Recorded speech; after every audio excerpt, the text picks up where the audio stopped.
All right, welcome back. Welcome back, y'all. Thank you for hanging in there. It has been a hell of a Friday, a wacky Friday, but did we not break that thing down like four flat tires?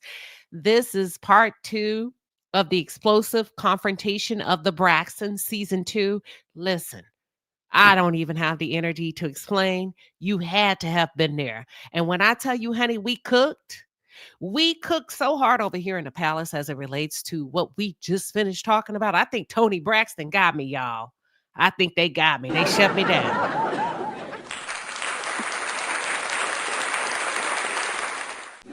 She said, "We're the Braxton family." You will not, you will not wear us out like that, baby. Toni Braxton got me. And look, it didn't even repurpose. That's Toni. Don't do me like that. I'm sorry, Miss Toni. I'm sorry, Miss Braxton. Ooh, I am for real. They got me good. Listen, I bet I won't next time. I had to, but I'm just bringing you up to speed. We're going to open up the lines because this is part two of Toni and Tamar almost coming to blows, y'all, over sexual abuse. You have one sister to the right that wants to talk about it and make it make sense. You have the other one that's willing to do anything to keep the family business in the house. Okay. To keep the family business in the house. This is a very controversial topic just because, childhood abuse, molestation is very tender topic, very tender subject.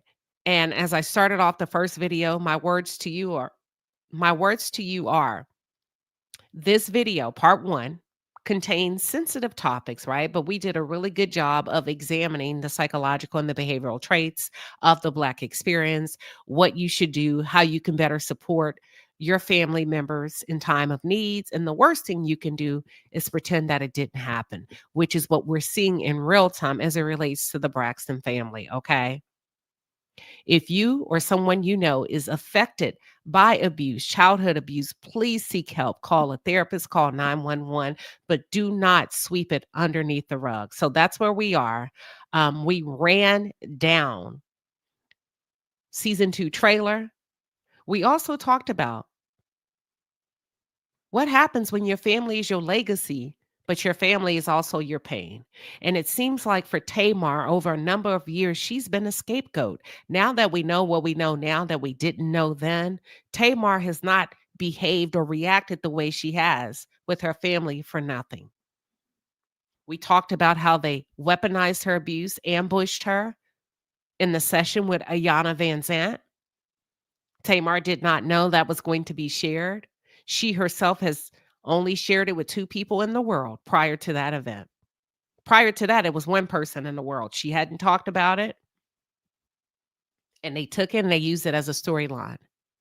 And when her little niece came out to say, "Listen, I was molested by one of my auntie's husbands, and not only that, allegedly abused by my father." She didn't state what type of abuse by her father, but she did allege that her father abused her. She said her family turned their back on them. She took to TikTok to document her experience as being a Braxton and being a child who was abused in that family, and how everybody shunned her. And at one point, the aunt, whom she's yet to name, took tender care to her when she came to say, "This is what your husband is doing." The aunt reassured her, loved on her, apologized, told her it's not her fault as a child, only to come back and accuse her of sleeping with her husband. She said in order to prioritize her mental health, y'all, she had to move out of the country, not the state, not the city, but the country. Because the stardom of it all, being a Braxton, she was expected to lay down and roll over, put a smile on your face, and pretend that it didn't happen like the rest of us do. And when she began to tell her story on TikTok, she received a cease and a desist from her own father. But yet, she was brave enough to tell her story anyway. And when she told her story, her entire family heard it with us in real time. Tamar reached out to her niece and said, "Listen, you don't have to do it that way. I'll make a spot for you. I'll get you flown in back to the US of A. I'll get you a seat in a safe place on my podcast. And I'll make sure you get to tell it in the proper manner and not just from the confines of your closet. I'm going to support you. I know what it feels like to have to suppress abuse. It happened to me. And even if they don't support you, I am and I will. Tamar did that only to receive a cease and desist from Toni Braxton. A cease and desist from Toni Braxton, who did not want her niece to air out her abuse, the abuse that she endured allegedly within the Braxton family. This season, Toni and Tamar damn near come to blows regarding how Toni responded to her niece's allegations. Toni denies pitching the idea for her niece to come on the show. Tamar said, no, you didn't want her on the podcast. You wanted her on the show. Sounds like Tamar interrupted that. Sounds like Tamar did not want her niece to be handled the same way her nephew, little Kevin Jr., was handled. We went through all of that. We talked about all of that. We talked about Tamar's interview on Wendy Williams when she said, this is my opportunity to tell my own story. They did not have my permission to tell my story. I asked Deanna Van Zandt. I challenged her publicly. Now that you know that this was happening in the background and her story, her sexual trauma was being weaponized, would you be open to hosting a different type of conversation and or a public apology? We broke down what Tamar alleged. The sexual abuse by multiple family members out of Tamar's own mouth, quote unquote, not one, not two, not 10, but multiple family members. So it sounds like the Braxton family has a deep, dark history of hurting children. Okay, according to Tamar.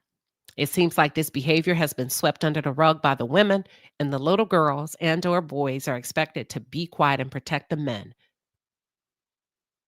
We talked about what Toni said in response to Tamar. As fans, we talked about the media, the commentators. We talked about Trina's reaction. We discussed how Trina has prioritized her grown feelings over her niece's feelings.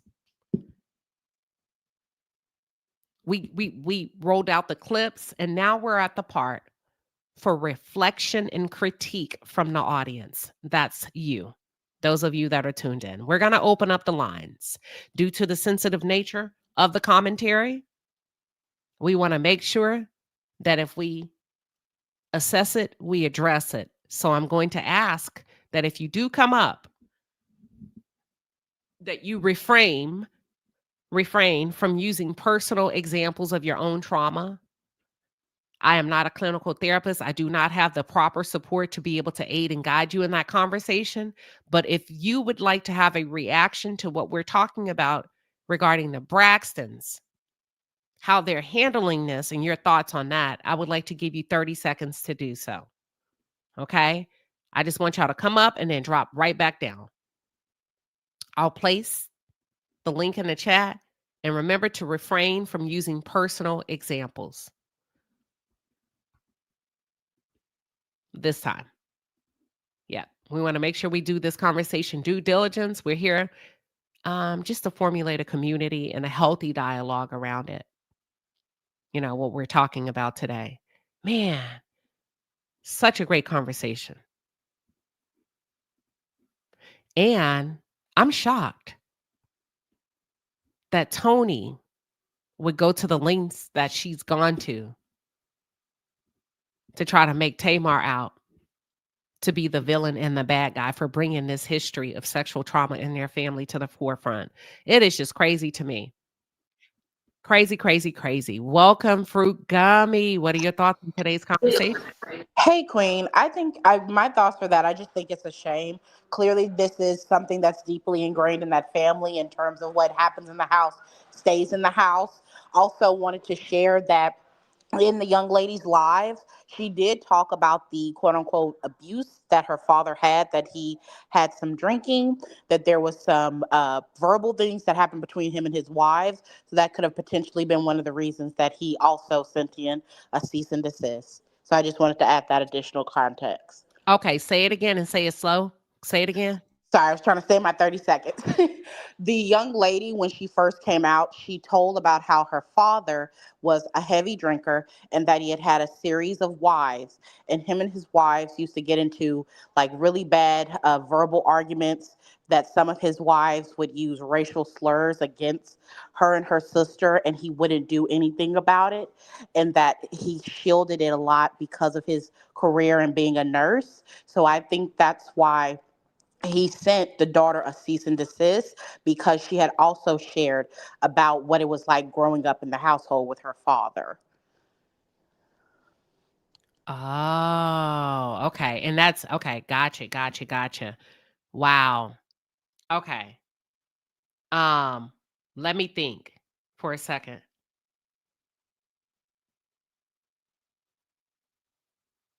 Do you feel like Toni is doing everything in her power to keep a squeaky clean Braxton name for the family? I think so. I think in terms of when you think of Tony, when you think of the Braxtons and you think of Tony as this figurehead, you don't think of her as the messy one or the, kind of sketchy one. You think of her as the person that saves the day. And so when she got exposed by Tamar, in my opinion, at that table, that's why we saw the response we did.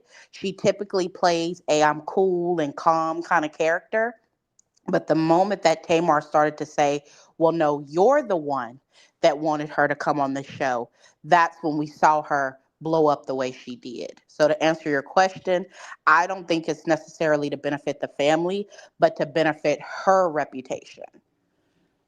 So Toni, and not only that, she didn't want people to see that she's conniving or can be conniving at times. What Birdman say? We don't know the real Tony. He said that? Mm-hmm. I know you lying. Hmm. He did, Queen. He did. Girl, has your opinion changed regarding Tamar? No, I. What do you mean by that, Queen? Sorry. I'm gonna let you go. Well, I would say here, like, I know people like to bring up her bad behavior, and I think as an adult, you have to be responsible for yourself.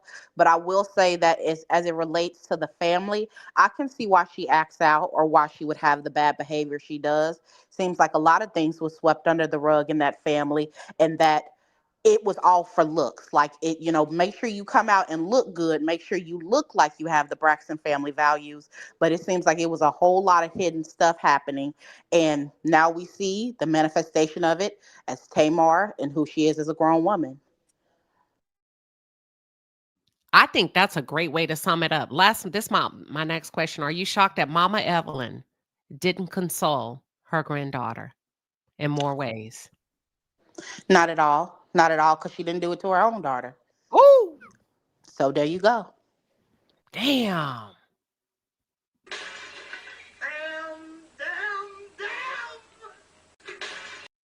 Woo, thank you, Fruit Gummy. Thank you, Queen. See you in the chat. All right, they say they love you, Fruit Gummy. Wow. Y'all, that is crazy. Toni had Tamar doing her dirty work. Probably. Because when Toni and Tamar stood up to go blow to blow, y'all heard Tawanda say, uh. It was about to get real.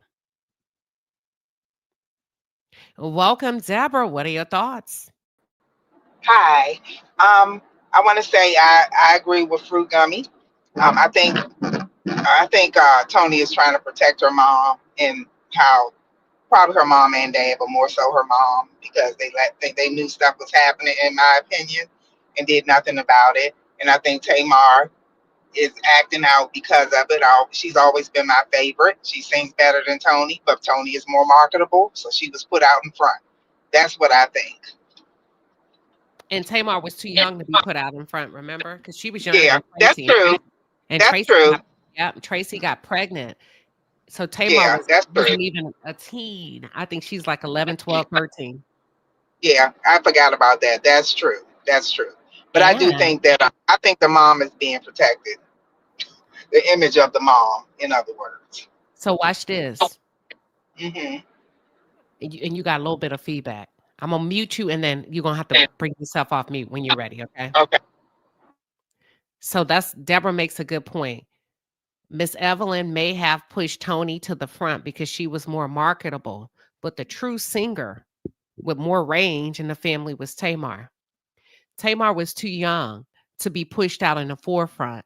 The record label didn't want to wander Trina or Tracy. During that time, Tracy, God bless her soul, young, very young age, was sexually active, got pregnant, right? And felt like she was left behind. To Wanda, so Toni, Miss Evelyn was pushing all of them with the exception of Tamar because she was too young, pushing all of them as a package. The record company said, nah, we'll just take Toni. If what Tamar is saying is true, during that time when when all of this was happening, Tamar was being abused sexually during that time frame when we were first introduced to the Braxtons. You get me, Deborah? Yep, I think that's quite possible, and that's why we are where we are now. And I just have a sneaking suspicion it could have been a brother. And that's just my personal opinion. But She said multiple family members. oh, okay. Well, I think brothers might have been included. That's just my opinion. I don't know that Got to you. be true. But yeah, I appreciate you letting me come up. But yeah, like I said, I think the main thing here, Tony's biggest goal is to protect those secrets and to protect her mom. We already know her dad is a he's a mess. But yeah, Miss Evelyn must be protected. But anyway, I'll Got drop back down. Thanks for letting me come up. Okay. Bye bye. All right. Let me think out loud before I go to the next caller. I like to think out loud with y'all listening in. So if Tamar was being abused or the possibility of being abused during the time when Toni, you remember when Toni came out in her 20s? That's because the rest of the Braxton sisters got left behind. Tracy was pregnant. Tawanda, they didn't think she was marketable. Trina, hmm, Tamar was young. So where am I going with this? She never had a chance to heal. She never had a chance to talk about it. If you're being molested, sexually abused by multiple family members, your sister strikes gold and makes it's swept under the rug. She never had a chance, y'all. She got thrown into the fire. She came from sexual abuse to in front of the camera. I'm thinking out loud. So in some ways, her growth has been stunted by way of that's why you see that childlikeness, that lack of emotional regulation. She didn't have a chance to grow into her shoes. Welcome, LaDon. What are your thoughts? Hey, Queen Sheba. Sorry about my voice. I'm a little sick. But I was confused in the beginning. I was convinced it was Trina, right? But seeing that clip, it makes me think it's Toni because Toni's usually the one. She's sneaky, in my opinion. She don't want you to know who she's dating. She didn't even let them know she was engaged to Birdman. She's very sneaky. And I think that it was Toni. And that's why Toni reacted that way to protect herself and her squeaky clean, supposed to be image. Toni can't take the way they come at Tamar. Toni would have been crushed. She can't take that. Um, and I think it was her. And I think that's why she didn't want Denise to say nothing. Um, and I'm glad that Tamar supporting her niece and bring her out to the forefront because the niece came out on her own at first, and once Tamar heard that she's willing and ready to speak on it, she went over there like you said because she can understand. She went through it, and we can't lie, back in them days uncle still came around that touched people. So, and I can see Miss Evelyn with her evil self, what happens in the home stays in the home, and overlooking it. But Trina, I'm confused too because the way she responded, you didn't hear Tawanda say, I said I'm be there for you and what else do you need from me? Why did Trina feel so compelled to be the one to give an apology or give the support to Denise? So that's why I'm confused on if it's Trina or Tony. But either way, I don't think they're protecting the family. I think they're protecting themselves. If it was them, because they know that's dead wrong. That's dead wrong. And I do think that Tamar acts out the way she acts out because she just existed. She wasn't cared for. She was just there. And things were happening to her. Nobody heard her. Nobody listened. And it's easy for us to say she's the loudest, rowdiest, and whatever one, but why? But that Tony is very sneaky, very quiet and sneaky, in my opinion. Okay. Pause. I'm going to pause with you. I like to think out loud before I bring up the next caller. What you say makes sense, but I'm getting caught up on both sides. Trina's reaction validates Ashley's story. They're kind of saying the same thing in the clip that we saw in the trailer. And also what Ashley said on her TikTok. The aunt whose husband violated her was very apologetic. Said you're just a child. It's not your fault. Only to come back. Watch this very closely. And accuse her at 16 of sleeping with a grown man. Completely turned on her. And when the aunt turned on her, the entire family turned on her. And I thought, why would the entire family turn on her for Gabe? Is it Tony? Well, no. So that's where I'm the like, one that okay, you may they have a catered point. to is Tony. That's why I'm like, you may have a point. I don't know. There's some deep family issues. This makes me want to watch it. Because it does feel like the family's more likely to get behind Tony and not Gabe. Yep. Because they didn't even like Trina's husband. They wouldn't even speak to her. They didn't even keep that a secret. So why wouldn't they be like that with Gabe when it came down to their niece? Tony's the one that they try to protect. Don't act like this because it'll reflect on Tony. Toni Braxton. Don't act like this. Don't say this because it'll reflect on Toni Braxton. They all cater to her, but Tamar. Tamar's the only one that'll just beat to her own drum. But then again, if it hold on, let me think, because we got to think out loud. And y'all, we're not saying we right. Ashley says, really? Him? This guy? The way he treated you on national television? Really? Tony's husband was not on national television, right? Nope. Oh, okay. They say, but she was Tony's assistant for years. Sometimes that happened. Oh, and then that's why Tawanda became Tony's assistant? Ashley, well, one of the nieces was. How did that other niece die? Oh, I don't know how that. I remember when that happened, but I don't know how. But I know Tawanda ended up being the assistant afterwards. They feel like either it was Tawanda's husband, Andre, or Tony's husband. I don't know. Oh, it was a drug overdose. Are you sure? Slim Jim. I think so. I think that does sound familiar. Oh, they saying rugs. Okay, listen. Sexual abuse will do that. Look at the stats. When you don't receive, remember, intense therapeutic intervention, you can turn to drugs, you can adapt predatory behaviors. There's a lot of deep, dark history in this family. Okay, Miss Shirley, what are your thoughts?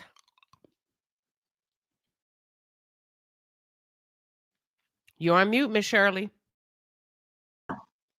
Okay. Can you hear me? Yes, ma'am. Okay. I sent you something on Instagram too. I need you to look at it. But it's a whole nother trailer. I'm not gonna say where it's at. And you know when the trailer come out, how it's real deceiving, and you know what I'm saying. But Trina says something on there. And I want you to listen to her. She says, I don't know if nobody know how I felt when everybody came out accusing me. When she was talking about them saying that Gabe molested, well, no, I'm sorry, I said the wrong word. Where Gabe, the niece, right? So on that trailer, she's crying and she's saying how everybody thought it was her, everybody accused her. But Tamar, I think it's Toni or Tawana. I really think it's Tawana because Tawana has this real deep hate for Tamar to say Mm-hmm. that they're sisters. And Tamar is the sister that kind of got like everybody think Tamar is the bad girl or but Tamar is not. Tamar is really the good sister. She just I'm not gonna say throwed or crazy, but the rest of them have a lot of pride and like to hide stuff. And Tamar is really gonna say what it is, what it is.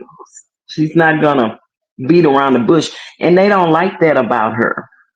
Now I could be wrong, but that's what I think. I'm thinking. I think because so much has happened to Tamar, you know, and I don't know, maybe all them sisters were beat, whatever, beat. But for sure, Tamar. But I think those other sisters are everything is behind protecting Miss E. And Miss E is a bitter old lady also because as long as you've been divorced from this man, you should have been let that hate go.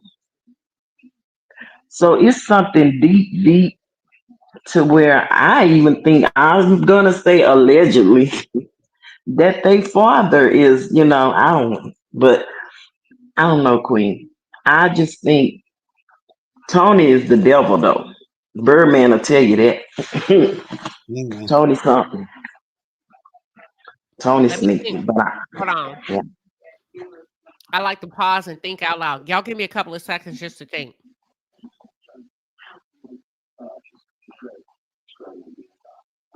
So you're saying, and I'm just thinking that what's her name? Trina seems to be really hurt. And to you, you feel like it's because she's being wrongly accused of protecting a predator, correct? Correct. And she can't really say who it is because the family has to protect the secrets. And if we go back and watch the history of the Braxtons, I'm just kind of paraphrasing. Everybody rallies around to protect Tony, correct? Yep. Correct. So Correct. that leads you to believe, even though it's not Trina, poor Trina is in a position where she know Tony gets protection before her. Correct. Correct. Mm. Correct. But I just want you to watch that clip from on what I sent you in Instagram. Well, you gotta let me know who you are because y'all's name don't I match did. the name. I told you on the Instagram thing. It's Green Eye Stallion. I Okay, I'm gonna did. look at it. Okay. Yeah. Okay. Damn. Okay, I got But it. Okay. yeah, but everything revolves around that mama and that daddy. Mm. That's where it starts. It's some spirits in that family. Tamar don't really fool with her daddy like that. No, she don't. And she close, close, close to her mama. Okay, I'm Yeah. thinking out loud. Linda Gamble says the lead singer. Look at Linda. Linda say Carrie. Linda say the lead singer of Mint Condition said the same thing about Tony. That she crazy. Yeah. Because she can't sing. Tamar can out sing Tony any day. Tamar should have been the Wow. star in that family. Let me think out loud. Hold on. Let me see if anybody else wants to come up. But y'all, I just wanted. I'm just. Okay. I thought I'm gonna for drop. sure, Gabe and Trina. But y'all are saying, hold up, don't be too quick, because you never Hold know. on. Hold on. Because those trailers always be deceiving to make you think one way. And then when it comes, it's another way. Uh, I don't think so. I just don't think it's true. Immediately when I first heard her story, and I said, "Who has the heart?" See, beyond the abuse, the girl said what hurt her the most is the aunt came back. Mhm. And Whoever it apologize. is, whoever it Mhm. is, and I talk, y'all follow me. Mhm. Ashley, the niece, said whoever, whichever aunt it is, came back and basically put her in a woman's position as a little girl and made it seem like she slept with the man. The man didn't get that smoke. The little girl got that smoke. Mhm.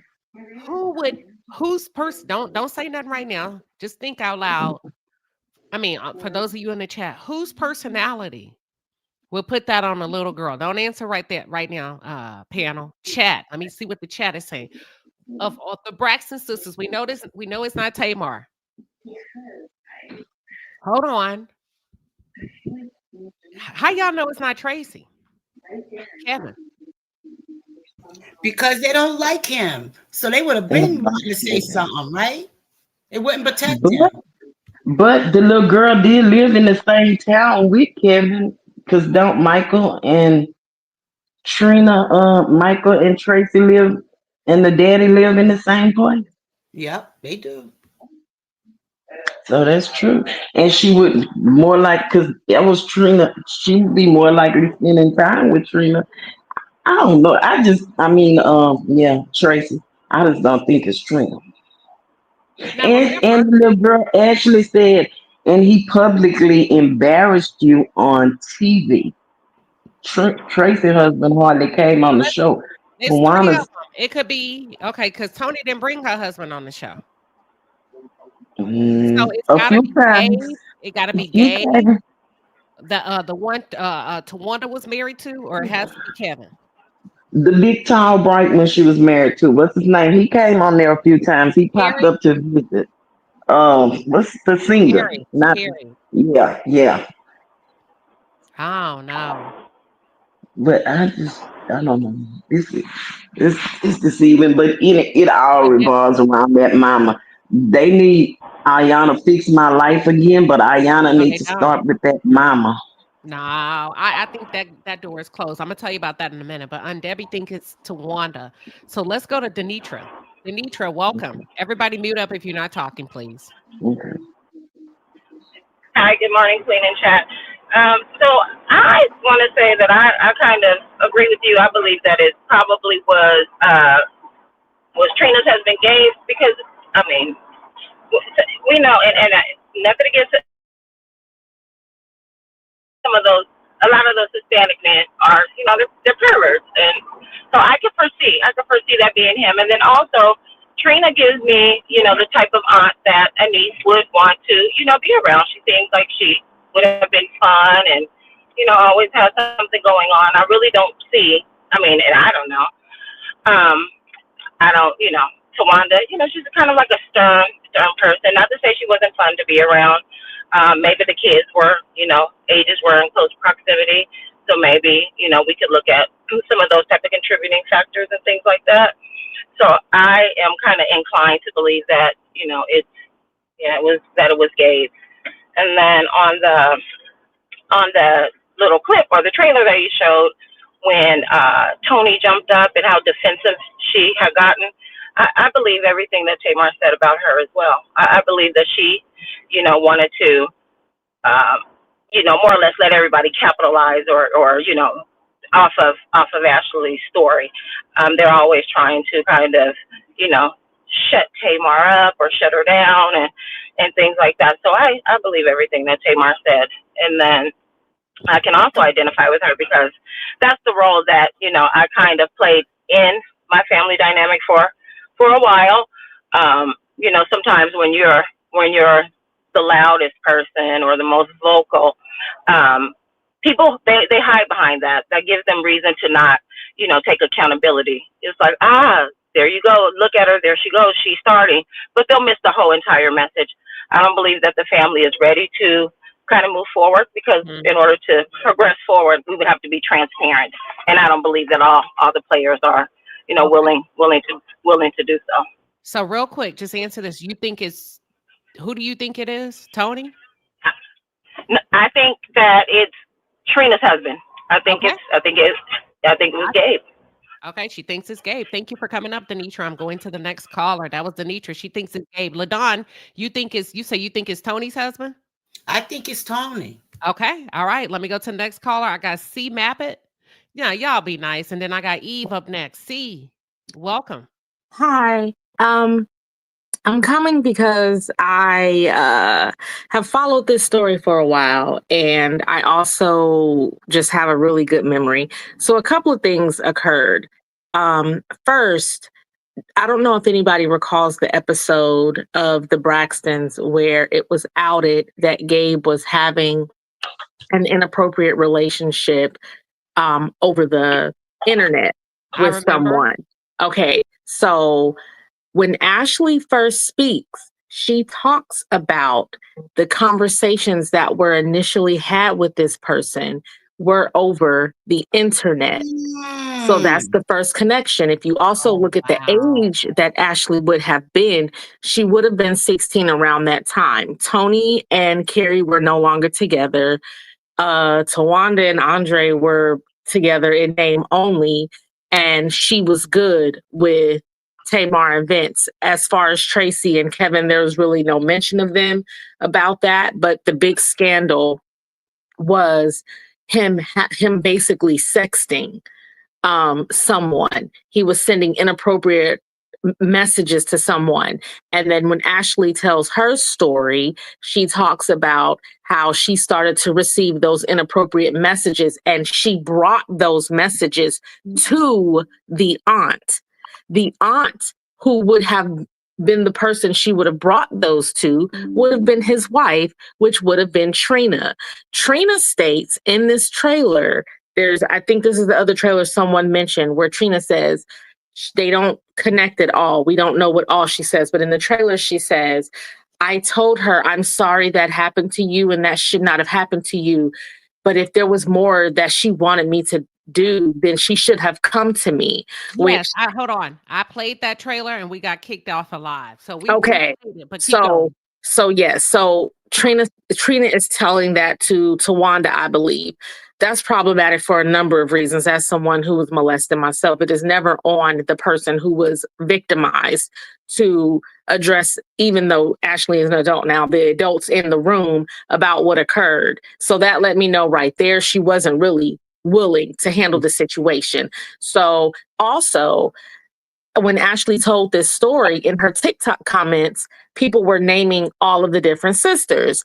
And somebody said, no, this is definitely Trina and Gabe. And Ashley liked that comment. So it is definitely allegedly Trina and Gabe. Gotcha. And Trina mentioning that she was bullied heavily when this information came out and how she felt about it further lets me know because for the most part, Trina was the only one that people were in her comments. I saw it in real time. People were in her comments asking her why would she, turn against her own niece and all of these other things. And it's just also not looking good for Trina because she publicly grieved Gabe on this show Mhm. while she was with Vaughn. And all of this is now coming out in the background. So there's no debate. This thing got nothing to do with Tony as far as who Gotcha. the husband was. But absolutely, I believe that Tony is pulling strings, puppet strings behind the scenes to keep her image and getting anybody from Tawanda to Girl, Tamar to I do was her over here started dirty work. already. My Trina talk about because she's taking the fall from Okay. him. Okay. Got Girl, you. mm, I'm gonna who mute in you. the You got a comments? little bit of background noise. Okay. Oh, I I'm don't. gonna I'm gonna mute. I'm muting her up because she got some background. Excellent breakdown, C Map. Do you want to say bye before I drop you? I don't want to. So when I talk, do I mute this or Okay. leave it open? Hold on. Hold on. Let me. Who? Hold on. Uh.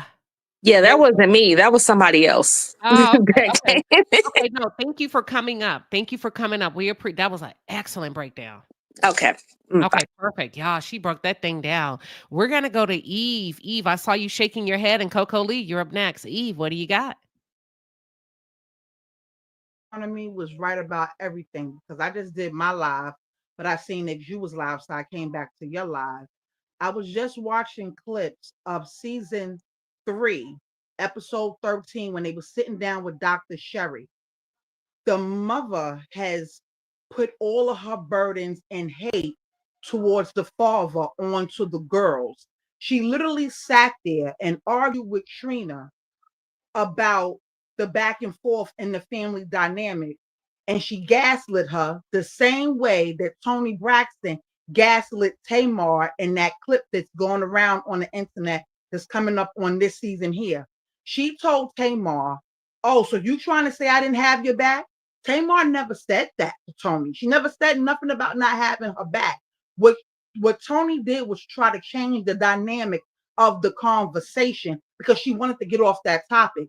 That family has a lot of hiding skeletons on these shows. And if you look at all the past episodes of past seasons, the mother is definitely a puppet master. She definitely sat there with those girls and talked about their father. And the only one that she really couldn't do that with was the one that passed away, because that one that passed away lived in her bubble with her husband and lived in Baltimore. So she really wasn't able to do that with that daughter, because that daughter got to know the father's wife. That's why she wasn't mad when the father's wife came around, because she got along with her, because she knows her. But when the mother tells the story about how the father cheated on her, you can't tell me that was the first time she told it to the world, that she didn't talk about it with them without cameras being there. The mother is very, very toxic, very toxic. But I agree with everything that the callers is saying. Toni is hiding something that got to do with that family. And Tamar did say that she was, eh, touched on by family members. And they tried to like gaslight her out of talking about that when it came up on past episodes. It's very toxic with that family. It's very toxic. But I do believe it's gay. The caller is right. I believe it's gay. I do too. I do too. I think Y'all got me. right. I just don't understand Tony's reaction. I think, well, you know what? I'm gonna come back to that. Let me make sure I get all of y'all. But let me say this. Thank you, Eve. I'm gonna go to Coco Lee, but let me say this. It sounds like uh people are interested in this topic. That's the first thing, and that makes my heart smile. As women, as a community, um, and when I say community, a community of people, not just Black people, because sexual abuse has no color and it has no name, right? Childhood trauma, and I just like the fact that everybody's showing up here today for this conversation. So if you cover this, as a content creator, and you do it justice by way of breaking down family secrets, what we can do, how we can be better, I will shout you out so that we can share, because everybody's going to have a different viewpoint of what they hone in on. And I think it's great. And I think the more the merrier. So as a content creator, if you really working this thing when it comes out in the next week or so, let me know so we can help stimulate the conversation a little bit. Just hit me up on Instagram. Um, Welcome, Coco Lee. What are your thoughts? Hi, Queen. Hi, Palace. I wanted to agree with the couple of the callers that called out it being Gabe. I recall when the young woman put the video up on TikTok, I did watch it. And she did get a lot of comments where she did not actually name him by name, but people in the comments were identifying it as Gabe, and she did immediately like those comments. Now, one of the things that she did mention during that live was that her household was very toxic. Michael has been through a couple of marriages. He's a nurse. He has had a history of dating a lot of nurses on the job. A couple of them he married, and the marriages were very bad. He said he's a drinker, and he becomes has a snap temper when he's drinking. And he recalls him working long shifts, coming home, and he and his wife would fight all night. How she ended up the situation with Gabe during that one of those marriages. I'm not quite sure if it was the last one or the one before, because he's married to two nurses. Um, she was sent. She and her sister were sent to Trina's house during the summer. They carried over into the school term. It was during that time while they were in Trina's house where that inappropriate contact started. She brought it to Trina, and Trina did not believe her. That was brought out in that video. I don't know if it's still up on TikTok where people can go back and look at it, but she absolutely talked about the history in that aunt's house, how she was not believed when it was brought to her attention, and all contact was cut off by Trina in talking to her for years. Her sister also experienced the same inappropriate contact. And if I'm not mistaken, she alluded to that it did become physical because she was really concerned that her sister was going to start experiencing the same behavior. The sister, it bothered her so much, she did end up using drugs. She passed away from Yeah. a drug overdose. She herself, to cope with it from all of the exclusion and just no one believing her, she moved to London to just try to find her a place of safety and healing. But if you find that TikTok video of her, she covers a lot of that history. Michael, I think, is being protected. I think that's where Toni comes into it. They were very close.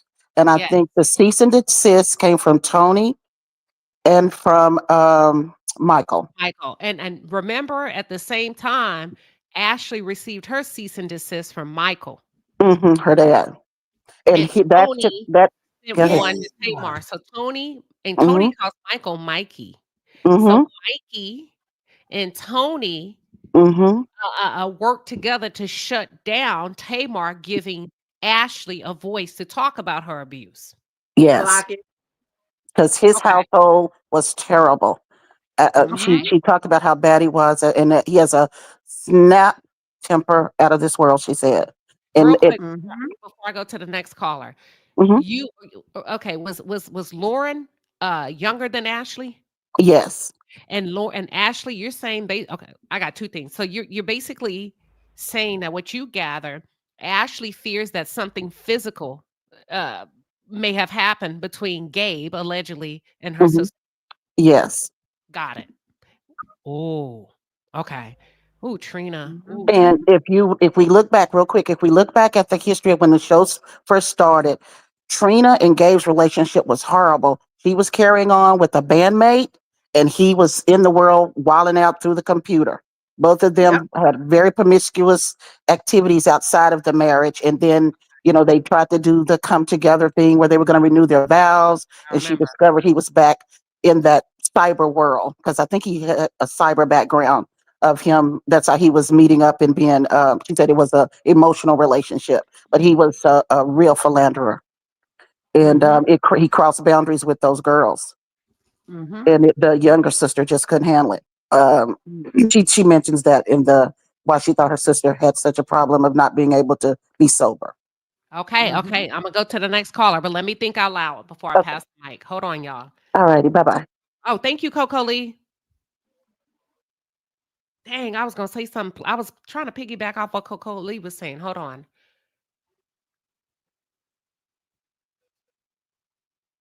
Let me think out loud. If y'all could just hold space. Trina, I remember Miss Evelyn was concerned about Trina drinking heavily during that time with Gabe. Y'all remember that? Yeah. Yes. Okay. You can't compare with a child if your man has a appetite for a child. Ashley did establish that the same line of communication on the show was the same line of communication that the unnamed husband did to her. Gabe has a type. Gotcha. All right. Welcome, Queen Tulsa. What are your thoughts? Hey, thank you for having me. I want to say this and first and foremost, to anybody that's been essayed or anything like that, my prayers go to you and help is available. I will say that Evelyn is she's the mastermind behind all this, and the reason why I say that is because she's an old school lady, and back in those days, it was whatever goes on in this house. It stays in this house. If that man cheats on you, you still ride it out with him. So I think with her old morals and values, they really don't exist because when we talk about back in her days, it was cool for an older man to marry off and go with a younger woman.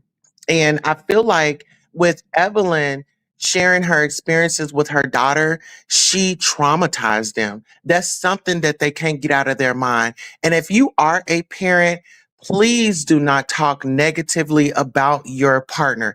It destroys the child. You may have forgiven the father, but that child is still stuck with those wounds.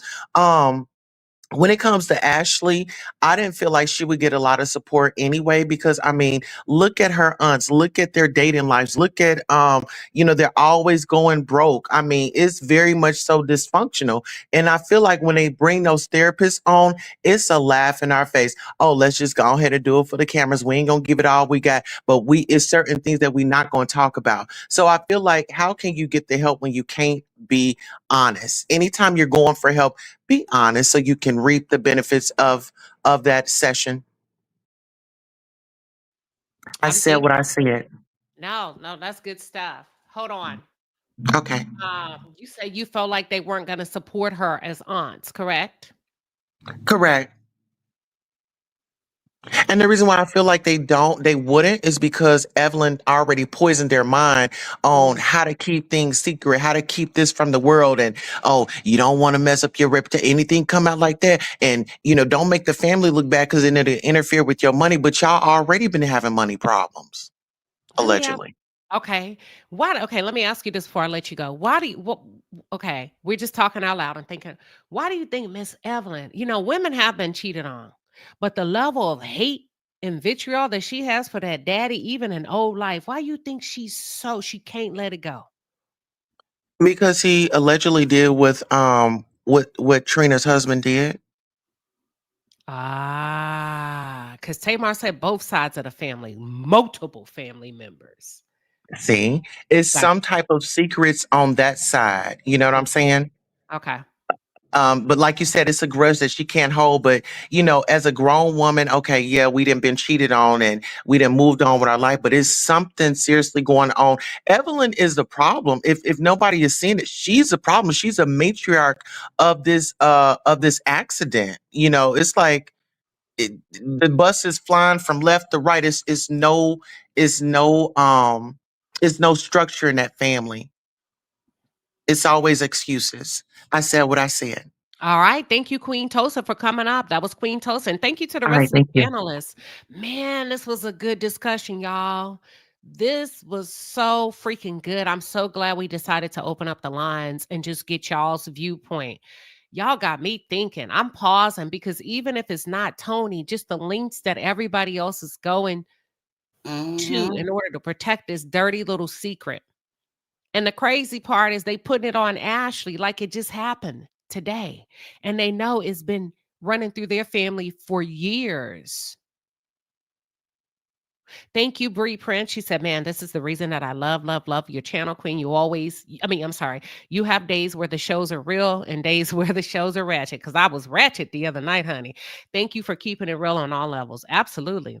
I saw a comment. Gloria McDowell Lewis says, hi, Queen Sheba. Hi, all. What the callers are forgetting is Ashley said that her stepmother checked her cell phone and found the text messages and took them to her father. Then that's when they went to the aunt, quote unquote, Trina. Y'all got that? The stepmom Yeah. found, go ahead, LaDon. And I also, yeah, I'm leaning towards it too because, and Trina, when she said, nobody don't know how I feel when I got all those, messages, how people was going at her.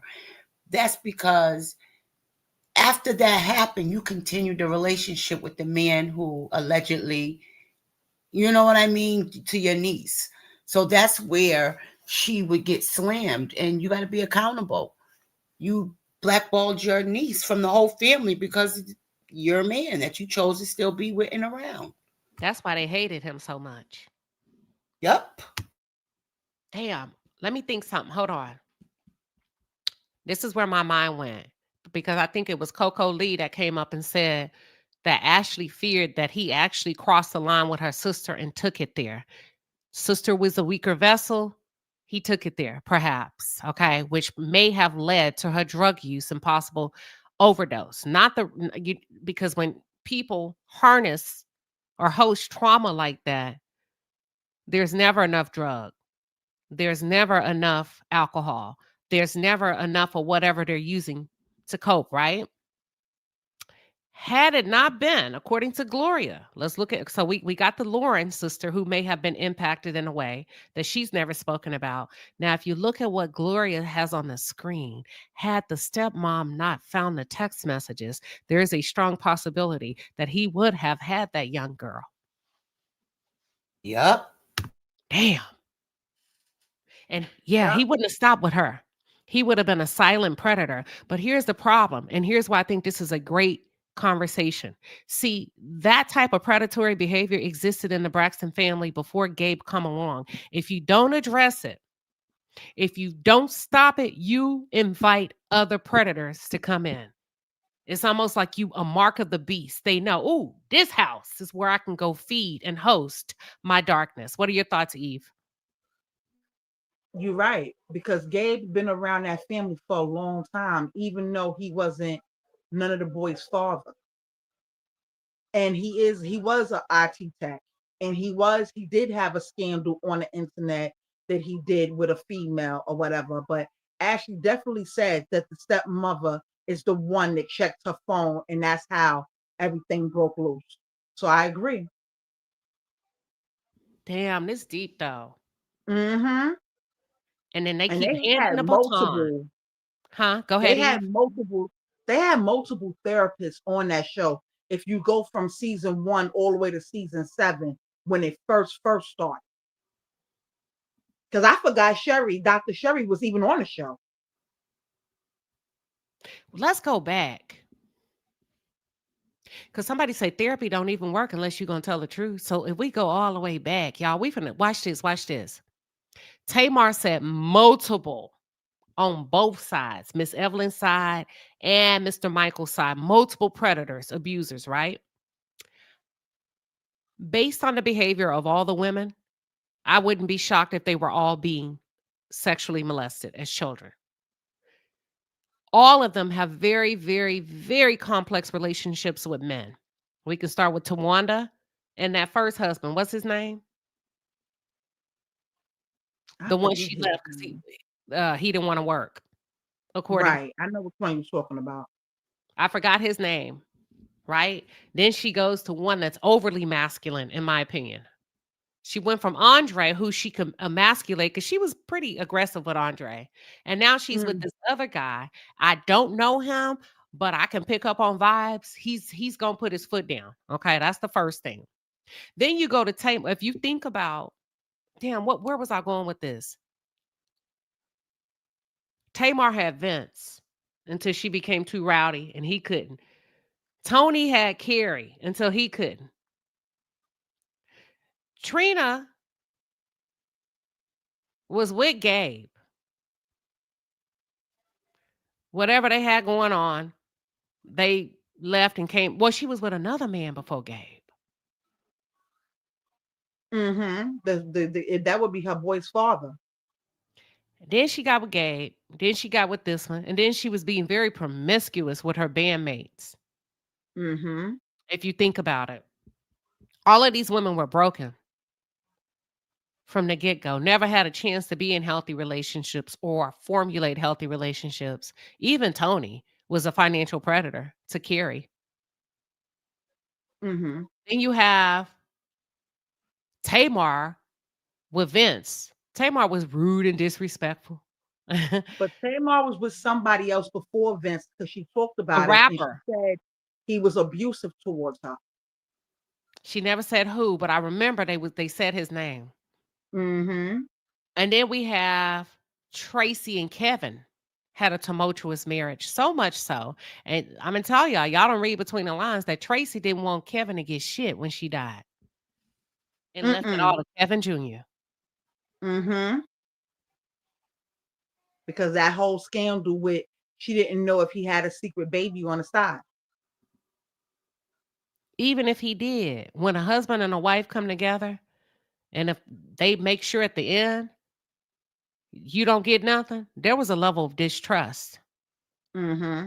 For a woman to take her and say you ain't getting nothing, that's because I believe you finna go spend it with somebody else. Mm-hmm. To the point that it put Big Kevin and Little Kevin at odds. Right here, right now, to this day. Mm-hmm. But that was Tracy's last chess move before she took her final breath. Kevin cheated. Yeah, I remember that. I remember that. Mm-hmm. Damn. So none of them are really healthy. Mm-mm. Nope.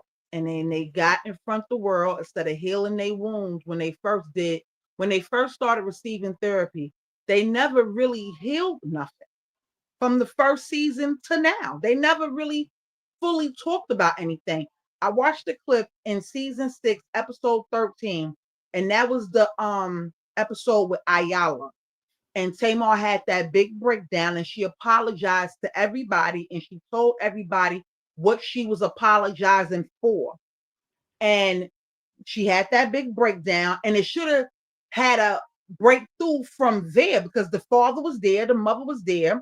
The only one that was not there, it was Michael. Michael to me was an in and out type of person. He wasn't on a lot of the episodes and none of the seasons, but his daughter was though because she sung background for Toni and them when they didn't have a background So singer. Ashley can sing.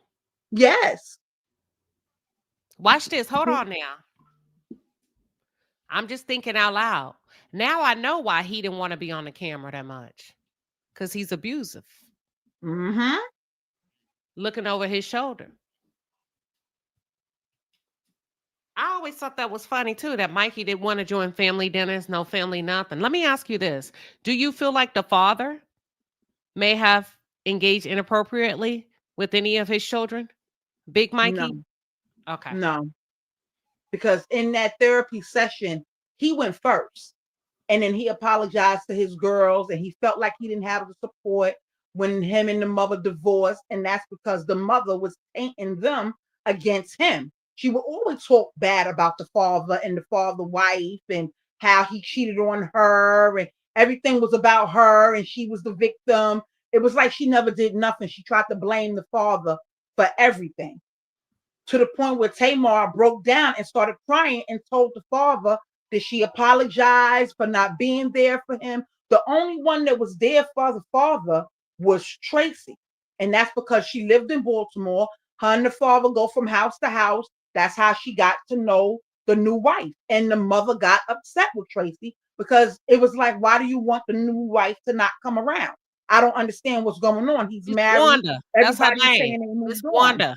You remember Miss Wanda? She had them pin curls. Mm-hmm. Watch Yep. this.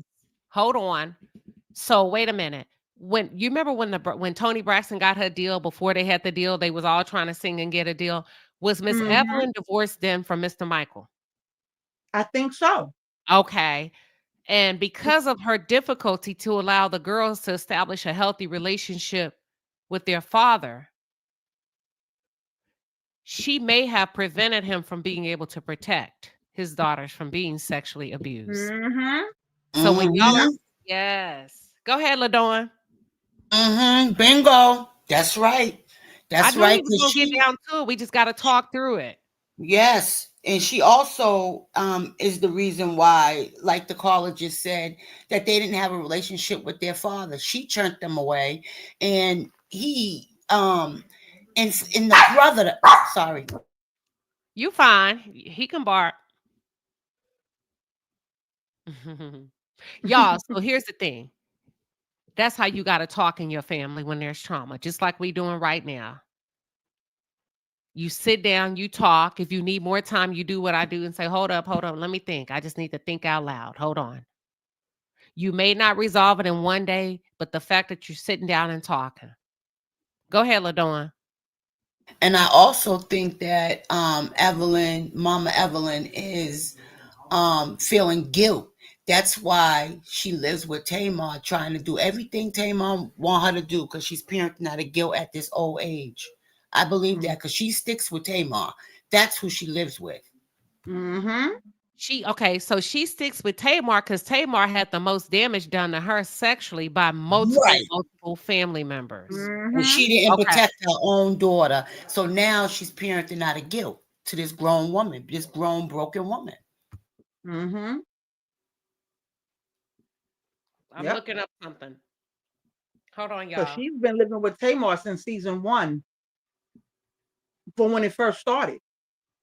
And I didn't understand it. Like, why she never lived with Tony? Because Tamar and Tony was the married ones. Well, And her and Tamar Tony are didn't even not have a close. cousin. They not close. You can tell that. Mm-hmm. You can And I tell feel that like her and Tracy. Oh, I'm sorry, Eve. Tony Go ahead. feels some type of way with the mother because remember, she's always been the one. Oh, mommy said that I had to bring y'all along on my career. I had to make y'all background singers. I had to do this because mommy said to do this. I had to look out for y'all. I had to keep y'all up there and make sure y'all get a record deal with me. It was she's mad with the mother. Watch this. Does anybody know when Tamar was born? What year? Can y'all look it up? We finna break down this. We finna trace this abuse. So Tony resents her mom in some ways for like same way Tamar did when she got mad on. This is just a repeated pattern of yucky behavior because somebody said, I think it was LaDawn. If it wasn't LaDawn, it was somebody up here with you, LaDawn. They said, just like Miss Evelyn gaslit, y'all were talking about gaslighting Tracy, Tony gaslit Tamar. Watch this. Okay, so they're establishing the commonalities and the similarities of toxic behavior amongst this prominent family. Just like Tamar got upset because she felt ambushed and they took her choice away from telling her story and they told it for her, Tony feels the same way because she didn't get to guide her own music career until later in life because Miss Evelyn too took that choice away from her by making her take her sisters along as if she's a babysitter. And she was just, watch this, and put the responsibility on Tony to mother them and make sure they make it. Watch this. I am inclined to believe that Miss Evelyn, you are the one that told the producers about Tamar's abuse. Mm-hmm. And sat there and yelled at her for disrespecting Ayana. Mm-hmm. Yep, she gaslit it. And Tamar was born March 17th, 1977. Okay.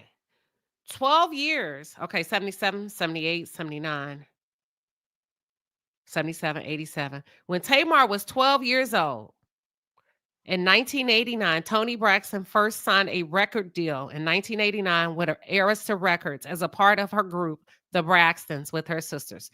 Tamar was just 12. Let's do the math. When did y'all say they got divorced? All right. She later signed a solo contract with Arista's subsidiary, LaFace Records, in 1991. That was 2 years later. Tamar was 14. 89, she was 12. 1991, she was 14. When did y'all say Mr. Michael and Miss Evelyn was divorced?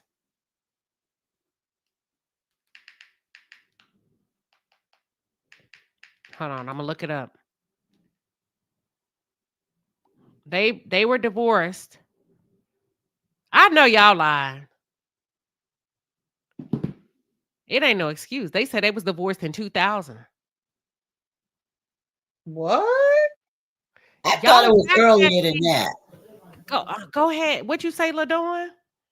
I thought they divorced before that. Let me see. Mm-hmm.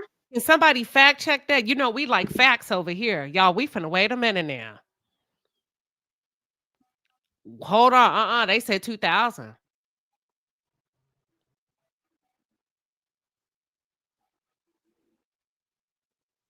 Hold on. I'm looking for facts. We need to see how deep this thing goes. Because they got their first record deal. It says right here that the sisters got their first record deal in 1989. Yes. Okay. 1990. Yeah, 89. because it says Okay. 1989 through I got 89. 1990 is when they had their record deal. Okay. Okay. And they said right here they divorced in 1990. They said they divorced in 1990? Yeah, it says Evelyn and Michael Braxton, sir, parents of Toni Braxton, were married for 35 years Mhm. before they divorced in 1990. although the divorce was kept private and Oh. not wildly reported until much later, with sources citing Evelyn's desire for the divorce to remain private. They're saying that she stayed married on paper so Miss Wanda couldn't marry him. Oh, evil. Hold on.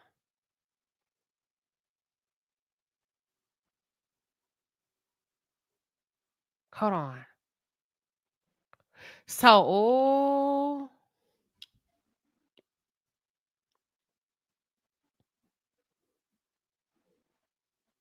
wait a minute. I I did got 2000. Google. Okay, they're saying 2000. I did Google. I don't know. I They just they pushed it up started on they were Google. married in 1966. They were divorced in 2000. That's what I got. So wait a minute. If they were so that means he was still in the house when Tamar was being abused and the other girls. Well, that makes sense because in that same clip, when the father, when they did their little round table with Ayala, he said sorry to them. And maybe that's why he was saying sorry because he wasn't there for Tamar when Tamar needed him, being that Tamar was the youngest. Was he a drunk? He was a pastor of a church. Mm. He was Mm-hmm. a pastor of a church.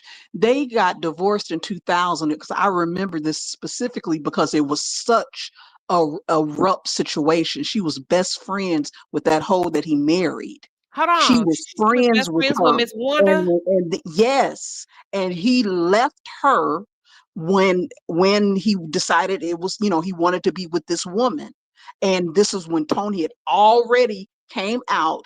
They had a deal when they were all kind of young teenagers with that first record company. Tony came out and got signed to LaFace as a young Yes. 20 something year old, and the whatever age Tamar was. But that situation with that marriage, it was so crazy. It was talked about all over for how he did it. It wasn't, and she may have been aware he was cheating and all this for years and years, but the way he did it, it was so abruptly, and being friends with that woman, everybody was talking about that. So I'm not saying that she should be bitter 30 years later or Hold on, 25 now, years hold on, later. Simone. He was tell us about him being friends with her. No, the wife, Miss Innocent of Evelyn, was Evelyn. friends with this hoe he's married to now. They were sneaking behind her back, and then he left her and married Wanda or whatever that Mm-hmm. woman's name is. So Mm-hmm. Evelyn, I'm not saying that she should be bitter right now, here today, 2025, but she had every right to be extremely upset and Right. mad and pissed off from that situation. I And got it. unfortunately, she probably did talk to her girls about this. So they probably felt so bad because the way he did that. Hold on, hold on. So he was sleeping with one of her friends. Was Miss Yes. Wanda that friend that he married? Or is it Yes, separate? they all Okay, went to Mm-hmm. got it, church got it. together. Gotcha. All went to church together. Golly. All in the church. She was the first lady. It was a mess. It was a big mess. They talked about that back in Jet magazine days. It was a mess. He embarrassed the entire family. So that's why them girls, the way they did, it wasn't just like a normal, they grew apart, divorced, or maybe he was cheating a little bit. It was a big, big thing. And they didn't get divorced until 1990. It was in 2000. Just going by what Google said. Google wrong on that one.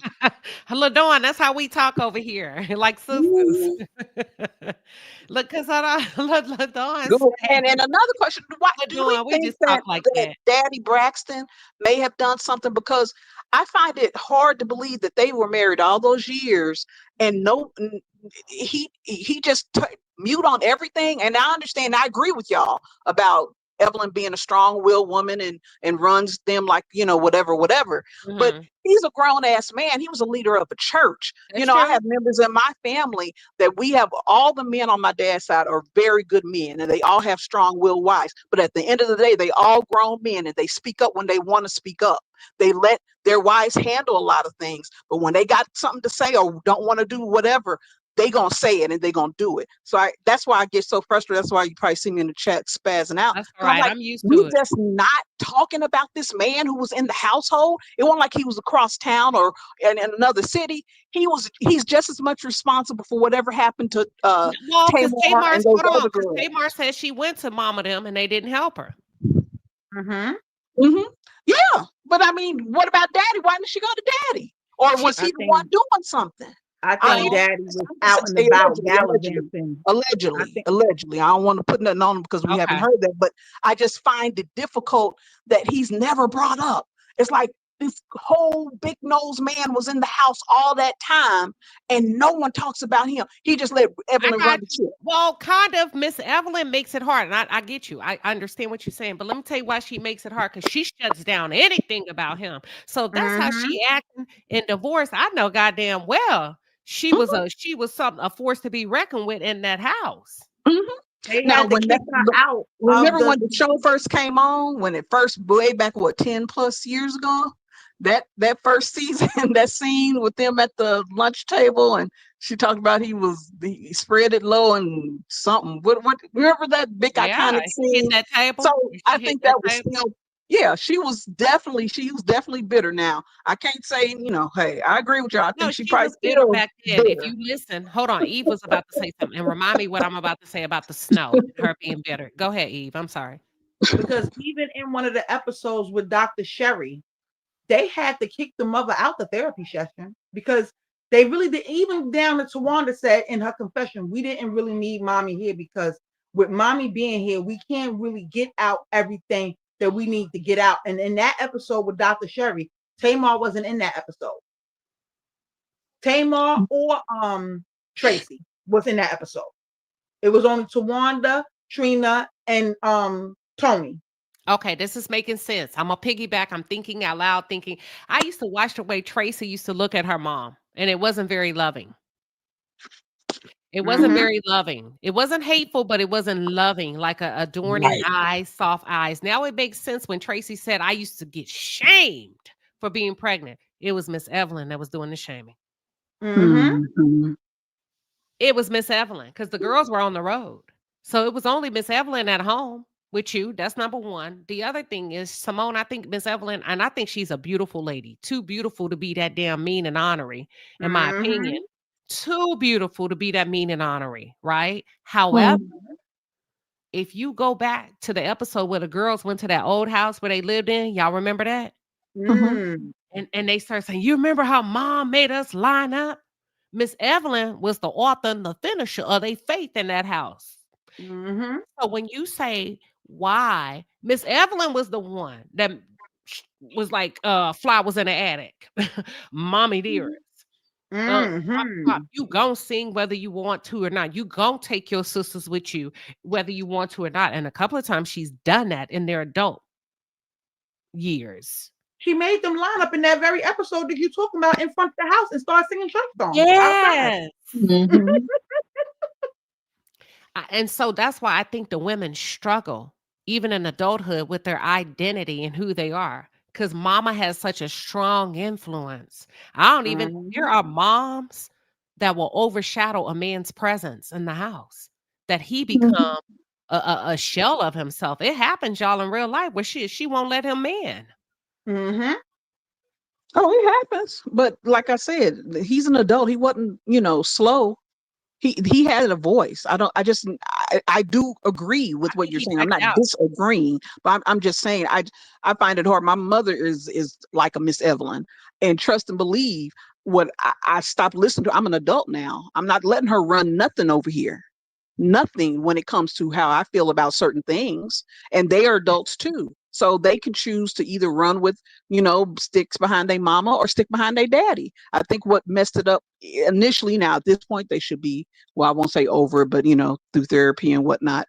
But at this point, back at that time, I think they were just extremely angry with how everything went down and how embarrassed the whole situation was. So again, Miss Evelyn, she definitely rules with the iron fist, but everybody we talking about in their 40s and 50s, so they ain't got to be sitting around trying to protect her feelings at this point. Hold on. Let me go up. They calling that lady Joe Jackson. Yes, and they took the words right out of my mouth. Yes, she is. She's definitely the female Joe Jackson. Oh my God, y'all ain't no damn good.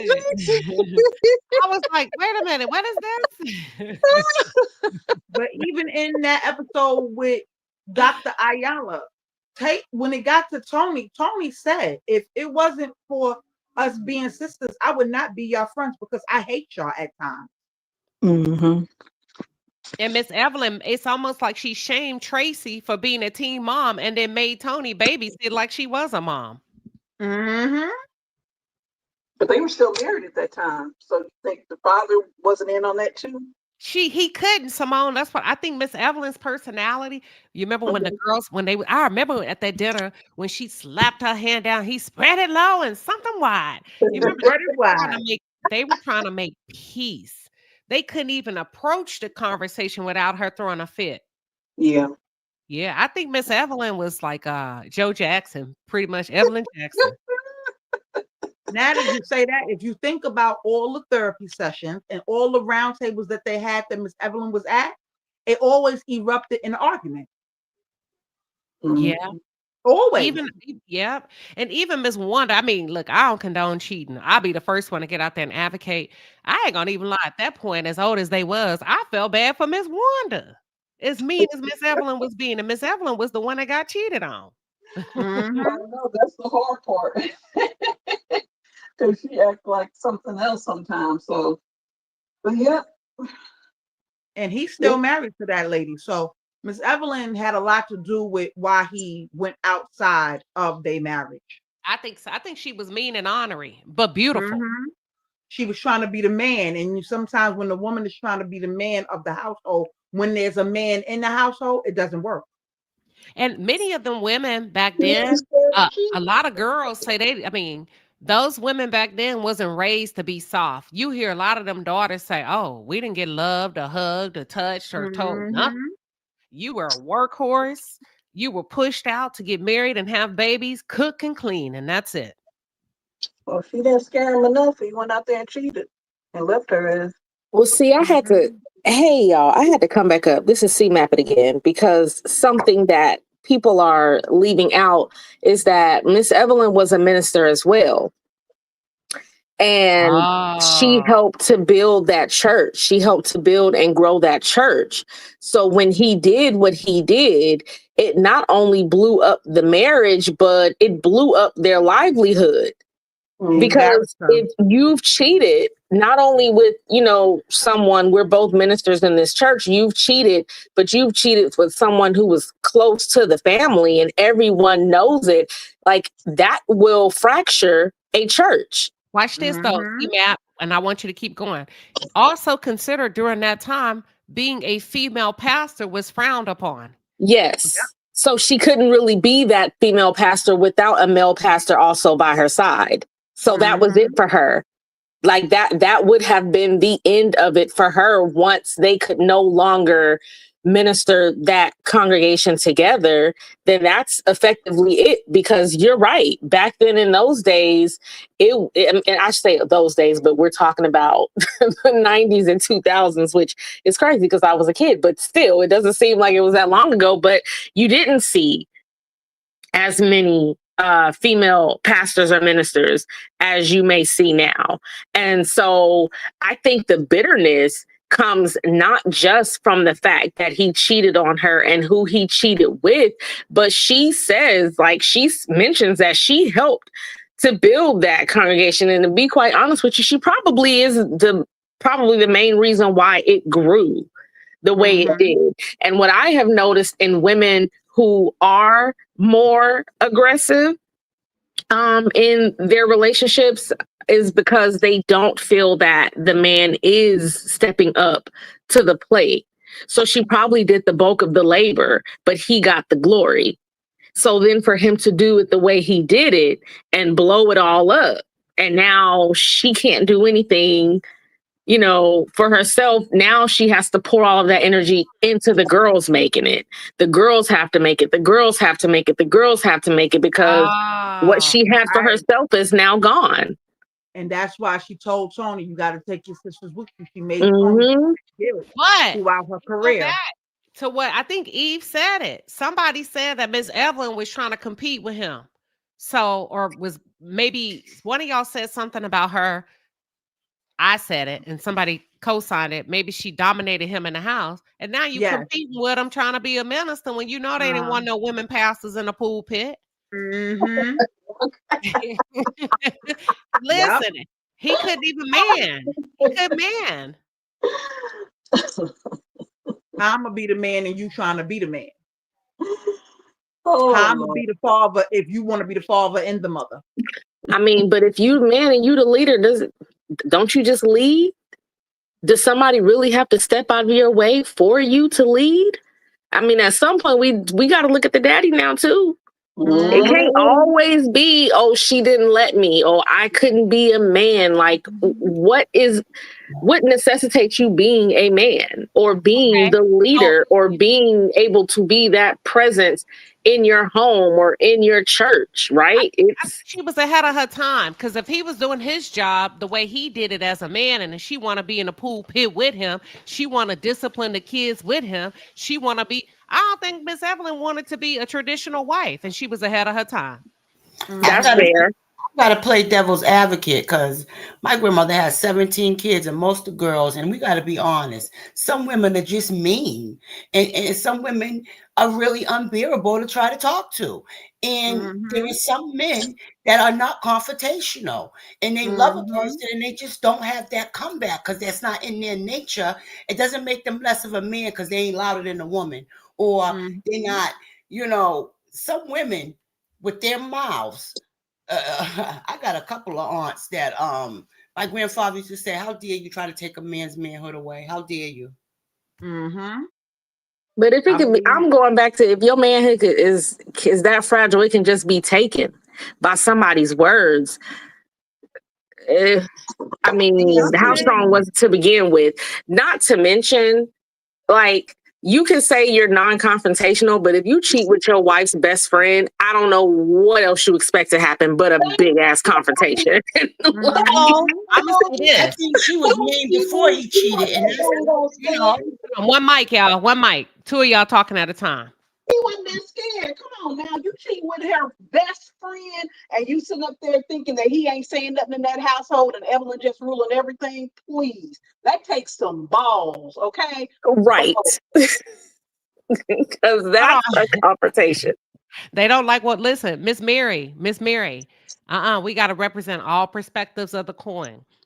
We don't all think alike. I gotta represent the. She said, "Y'all stop, Miss Mary. You gonna have to bring yourself up to speed and put on your good shoes, sister." Right. We are beefing. We just don't all have the same opinion. Yes, Miss Mary is some old school women that made her feel like Miss Evelyn was out of her place. So we like to represent all sides of the argument. I need you to put on the good old white shoes that they wear in the Pentecostal churches. Miss Mary, you got this. But we all do agree that Miss Evelyn is the puppet master, though. To a degree. To Come a on, Sister degree. I Mary. Mm-hmm. do. I agree with LaDon. I mean, I do think it's some black women that are mean. I mean, just mean. Do I think this situation maybe kind of pushed her more into that? Sure. I mean, that's a lot, and I'm not definitely don't agree with being mean. I mean, mad and bitter for I don't know how long they've been divorced, 20, 30 years. But this situation, I can see that doing it to her, but you know, it is what it is.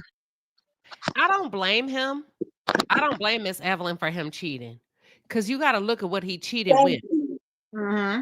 And Miss Wanda, no slight to you. Miss Wanda was a little mousy something. Miss Evelyn was the first lady. It was given Giselle Bryant, honey, back in her day. Mhm, Okay. mhm. Am I lying? Oh, Nope. So if you think about the stunning, hypnotizing beauty that Miss Evelyn possessed as a first lady and was as hard as a brick, he mhm, couldn't penetrate her heart for whatever reason, whatever her childhood trauma is, right?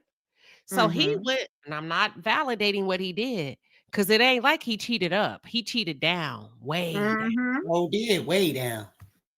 He had to cheat down because he couldn't even take what Miss Evelyn was giving off. She was giving off boss energy. He had to take down and get that employee energy, and that's what he got. And they say Tracy liked Miss Wanda because Miss Wanda was soft. Yeah, Hmm. yeah, yeah, definitely. And I she Yeah. was think, able to talk to her. and I think honestly, the reason why he left her, he was probably sick of that. He's probably sick of her. This is just speculation of her dominance, of her maybe not being kind to him or whatnot, because that most men, well, he knew that Wanda was in the wings waiting to marry him, because I think he married her like within a few weeks or a few months of him being divorced from Miss Evelyn. So I think he just got fed up. He's like, shoot, all the kids were grown at that time.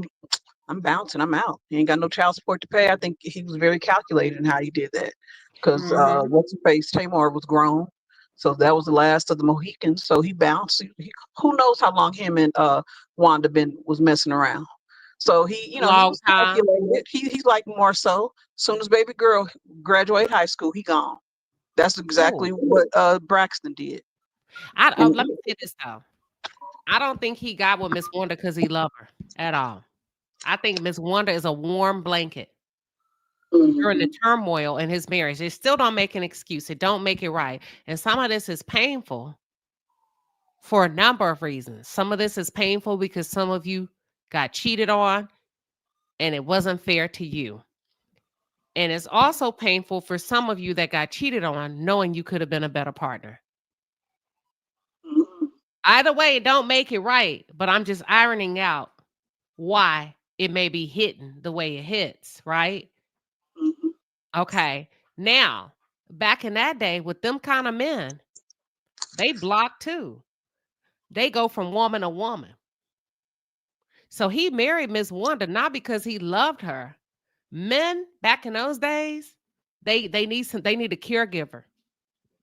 Yes. Somebody to cook, clean, fry chicken, make that sweet ass iced tea on Sundays, and an upside down 7 Up cake. That's it.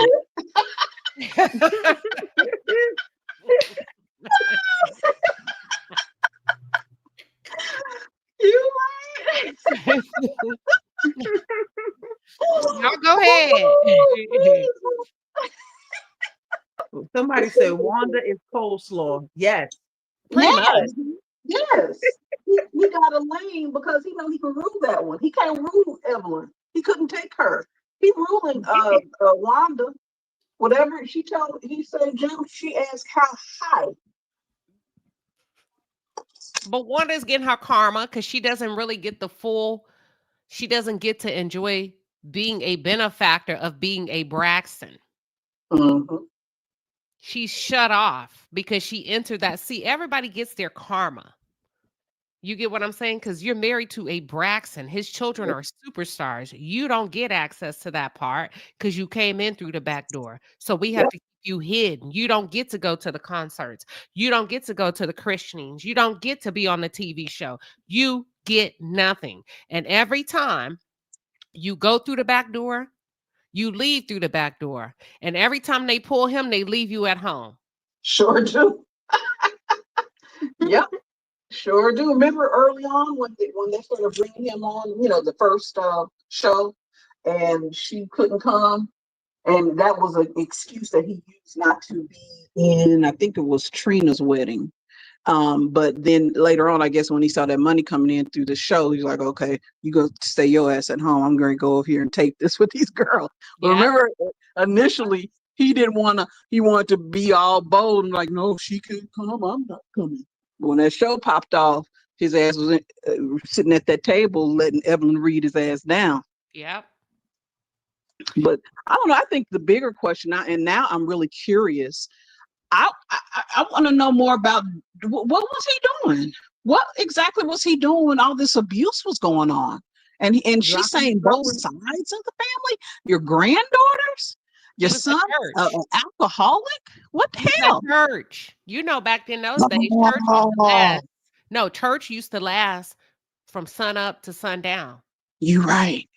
And Evelyn said he was dropping it low and spreading it wide. So, In the who's But pr- to say that yep. Miss that Wanda pisses me off though. wasn't the only one? I think it was more of ladies that he was I dating, think but Miss I Wanda stayed agree. around. Yep, exactly. I agree. I well, agree. Wanda had to stay around because she was Evelyn's best friend, Yep. and they were hiding it. And watch this. And also back in that day, the preachers would prepare in their chambers at the church and not at home. And he was preparing something else. No, you remember they didn't have them big mansions. They were poor back then. You saw that little house they had. Mhm. Back in the day, if you understand that brimstone Bible preaching, they would go to the church. You remember? And they're all Mhm. study. Mhm. He was Welcome, studying. Janae. Welcome. What are your thoughts? I'm just speechless from everything. To see Toni Michelle Braxton pop up on Tamar like that, I was like, wow. When she just when she, because normally she's the calm one. She's always trying to tell everybody to chill out, act like you got some sense. But then when she was like, you effing with a heavyweight and don't play with me, Tamar, and when she rolled up on her like she was in a training bra, I was like, oh my God. Tamar Now was ready. listen, she was not expecting that at all, not at Girl, all. Tamar But was ready, girl. yeah, like for me, it's like, okay, two things can be true at one time. The question is, whose husband was it? Was it Tawanda's husband or possibly Tony's ex-husband? Let me ask you this, Janae. Did you just pull up? Yes, ma'am. Okay. Okay. We said it, but let me see whose husband do you think it was I before think they it was I think it was Wanda's. He who? looked creepy. I think it was Tawanda's husband. He looked creepy. Andre? I'm I'm gonna tell you why it wasn't Andre, because Andre's kids is not the ages of Ashley. It would have to Okay. be either Tony or Trina, because they ages are in the same brim. They all had babies around the same time. Now it could possibly be Gabe too, because he looked creepy as well, and he has a habit of stepping out on Trina. So possibly. And then if you think about the table scene of this season coming up, you see it in the confessional. Trina says, well, I didn't sign a cease and desist. My name is not a part of none of it. And then Tawanda says, my name is not a part of it neither. They never said, well, Tony didn't do it. It's between Right. Tony and the mother. I believe Tony and the mother got together and did that Or the cease and brother. desist. No, it was Yep. Tony and Mikey, and we played that, y'all. Mm. The reason why we're on this live is because the last live abruptly ended because we played the 7-minute trailer and got taken down by YouTube. They got us. The Huh. live was hidden. But what Tawanda said, Tamar said, y'all sent me a cease and desist. Tawanda said, ain't no y'all, ain't no y'all. Mm-hmm. Don't say y'all. Mm-hmm. And Yeah, then said, they both But said it. You but they right. never said that Tony didn't do it it. That's happened. one thing they didn't say. Tamar looked, she was saying y'all, but she was looking dead at Tony like a serpent. Yeah, and that put Yeah, Tony in the she spotlight was. when she said, I never had your back. She said, no, you never had my back on this. She was very clear. She did say that. But Mm-hmm. at the same When time, she flipped that head to the side, she said, you didn't have my back on this. I was like, oh, Mm-hmm. Well, oh. you trying to take it off the topic. I'm gonna bring it back on the topic because now you're trying to gaslight. Now boom, they she playing stood each on other. business. To me, She they stood on playing business each other. with Tony. But y'all have to keep in mind, I believe it was Tony and Mikey because Ashley also received a cease and desist after she announced that That's she Mm-hmm. was true. going to, yeah, from her dad when she announced that she was going to go interview with Tamar. But Mm-hmm. but you She know sure what, did. Queen? What made me uncomfortable was that lunch between Tamar and Ashley. Cause then it made me do a Uno reverse with Tamar. Cause at first I was like, okay, Tamar Thank trying to you. redeem herself and really protect her niece because she wasn't protected. But then when I saw that lunch, it made me very uncomfortable and uneasy because it was like, Hey, I'm They sorry. all in using what her. way? Wh- When they were talking about it, she's like, oh, so you have a lot to say, huh? It was like she was trying to make it seem like it wasn't really about her. It was about her more so than her niece. No, And no, if it's about, I'm gonna bring you um, up to speed. Ashley had already gone to TikTok oh, to spill the family secrets, and we played okay, it. You got to go look at video number 1. So you got to yes, go. ma'am. And then Ashley had, so this is how it happened. Ashley went on her TikTok. She said, I've been thinking about this. This is really hard for me to say, blah, blah, blah. And she dropped a dime that she had been abused in that family and that everybody turned their back on her. It was like 3 parts or whatever, right? So then when we heard it on TikTok is when Tamar and everybody heard it. But Ashley also let the audience know that because of her mental health, she left the United States because of this. She was over in Mhm. Europe. Mm-hmm. Tamar reached out to her niece after seeing all of this on social media and flew her into the US and say, you don't have to do it like that. I'm gonna support you. Same thing happened to me. I'm not gonna shun you like they, and I want you to do it in a safe place and not in your closet. I'm gonna Mm-hmm. do my podcast. Mm-mm, So at that point, I didn't even know they was filming. So mm-mm, Tamar handled her. She said the mm-mm. way she wished her family would have handled her when she told them that she was being abused, and all of them refused to help her. That's what Tamar said. We Tamar really set her need to up. do better. Tamar set her up because the young How? lady Ashley, she go on her TikTok. She after she did this scene, she says on her TikTok, and I watched that verbatim, that she did not know that she was going to be filming. She thought she was just going to be doing talking with Tamar on her podcast. I guess in regular podcast Okay. seating. She didn't know that she was going to be filming. So Tamar set her up so they can get them ratings as well. To The me, same she thing was with the part of the nephew. Well, sisters. wait a minute. Yeah, Hold on. Did they Tamar using set her like her they up or did did Kevin they set Jr. her up? Because when They we both watch set them this, up. because at that okay, when we saw the short trailer, Tamar said, "You told me to bring her on." Uh, Tony said, "No, I uh-huh. Mhm. didn't." So at that point, we didn't know that Ashley was going to be on the show until we found the second trailer, which is 7 minutes. Mhm. So now Uh-huh. Tamar is going to get the fallout and the negative press for bringing Ashley Yep. on the show when it was No, Tony who told her to mhm. bring But they And they I beefing believe We because they TV is have different behind it. ways of I bringing it on believe there. I I think believe We they're TV beefing. I think didn't they want. want to fight each other because I think they both wanted to bring her on there, but Tony wanted to bring her on one way, and old girl Tamar wanted to uh-uh. bring her on I another think way it was Tony's because idea. according to Go ahead, Ashley, Eve. Let Ashley Eve go. said, Tamar wanted to bring her only on the podcast. That's when right. Tony jumped up and said, "Yeah, and I told you that your podcast is the Chitlin Circuit, basically trying to say it's not a big enough platform." And then Tamar said, "And then you told me to bring her on the show." And then she said, "Oh no, I told you that. I told." They wanted them views. They need the views. Oh, I know what's Mhm. happening, y'all. And I'm gonna go to Trey. I know what's happening. I know why Tony got so upset. Oh shit, it just hit me. Tony, if this is true, what Tamar is saying, and Tony had such a big reaction, is because she don't want Mikey to know that she's playing both sides, which is Ashley's game. Bingo. Uh-huh. Oh, Hmm. Bingo. Yeah, Block yeah, it. yeah.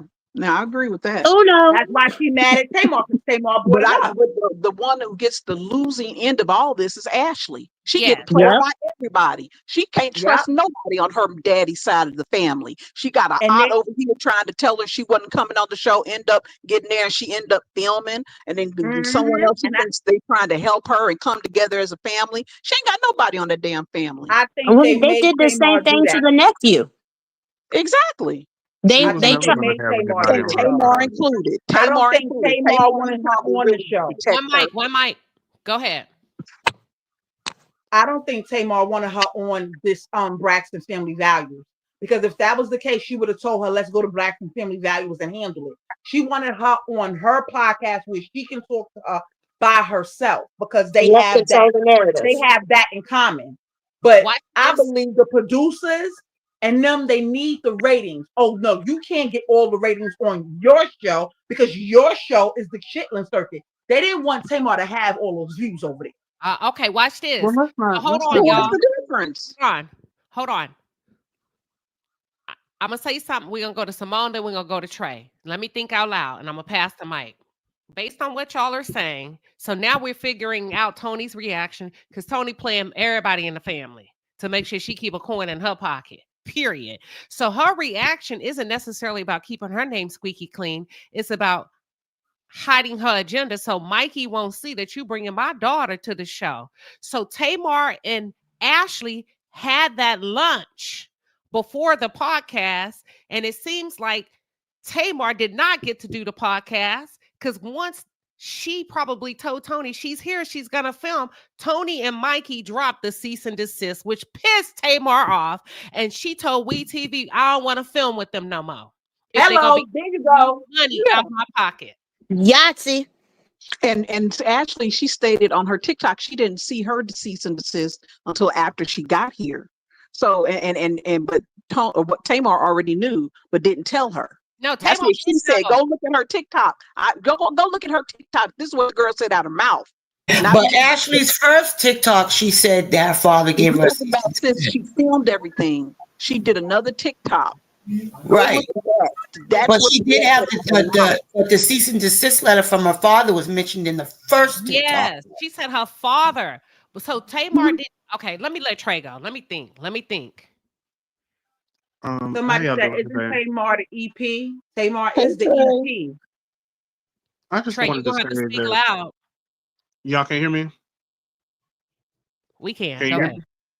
Oh, okay. I just wanted to say that I enjoy Toni Braxton's music and as well as Tamar's music.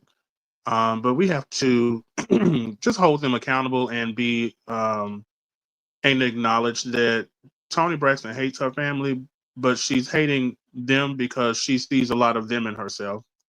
All of them are toxic as hell. And Toni is just as toxic. She over there with Birdman, sharing her husband with Kimora Lee Simmons. More. And now she's manipulating this situation in a way that's just unsavory and unnecessary, because we all know that Tamar, even if Tamar would have had Ashley on her show, that probably would have been a cutaway for conversation on the Braxton show.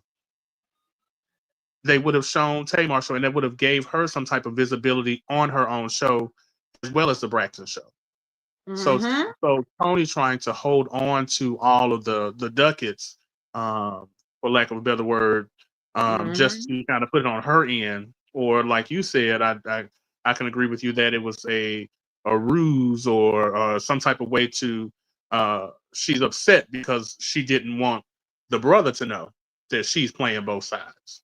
But like Simone said, I agree with her as well. Ashley is a losing factor in all of this, and it's really sad to see that it's been what, over a decade now that they've been just putting all their business on Front Street and just destroying their family live and in color. It's really weird. Well, I want to say this. I would love to see what Birdman got going on with Kimora, Toni, if you want to talk about something. Right. That's the first thing. And then I think Janae has a question for you or somebody. Go ahead, Janae. Yes, ma'am. And how you doing today, Queen? I'm sorry, I just slid in here like this. My question, okay, it's when we saw that episode when they were in therapy a long time ago, and Toni said, "I love my family, but I don't like my family." Okay.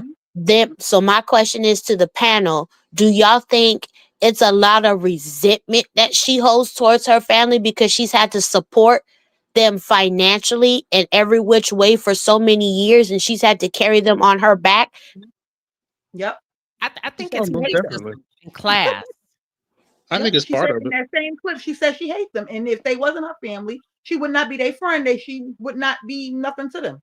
And Her she said question that is they were holding why. her back as well. Hold on. They So were. her question to y'all, and I'm gonna ask everybody to go on mute so I can hear all of y'all. Her question to y'all is, why do you think she would want to disassociate herself from them? Whoever wants to take it first, I'm going on mute. I would say, this is CMAP. I think, how am I going to put this? Okay, so Toni has a couple of different things going on. So yes, they had to talk her in to doing Braxton Family Values. But at the time that they talked Toni into doing Braxton Family Values, Toni was broke again. right now, whether this is because she was taking care of the family. We know that didn't involve Tamar because Tamar at this time was with Vince. Vince was managing Lady Gaga. They had their own money, but she probably was supporting her mom. She definitely was supporting Tawanda because Tawanda was her assistant. So there could have been some resentment there. However, once they got onto the show and saw the money that Braxton Family Values was bringing in, I don't believe that at that point, Toni felt that there needed to be a dissociation. I think that she understood that this was her way to relaunch her career and launch herself back into public discourse. And so if that was what needed to be done, that's how she was going to do it. Now, she's done that several times over, right? And she's had some success. She had that Long As I Live song. She's had the show in Vegas with Cedric the Entertainer. If Toni truly felt that way, she does not have to continue to be on this show with her family. She could easily just ride the success of what's going on with her residency and take it from there. So there is some reason she's not getting, I don't know if it's the relevancy or she doesn't feel that she is getting the flowers that she needs to publicly. There's some reason why she keeps coming back to the show. So it's very difficult for me to believe that it's all resentment when she continues I think to. she's lazy. I think she's lazy. And let me tell you why I say that. Toni Braxton, like you said, can do a residency in Las Vegas. Can Every she? time she tries, she quote unquote gets sick.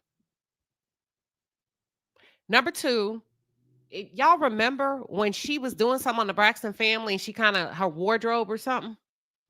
Y'all remember she on this revealing dress Mm-hmm. and they showed like a clip. I think Toni's lazy. I think Toni Braxton has been spoiled financially. I think money came to her at a very early age off being Toni Braxton. And I think Toni has hit a wall in her career. And them records ain't wrecking. Them 7 whole days, we down to 2. We down to 2, Toni. She can't breathe again. Can we be real? Can we be real for a Yeah. second when it comes to Toni Braxton and R&B artists as a whole?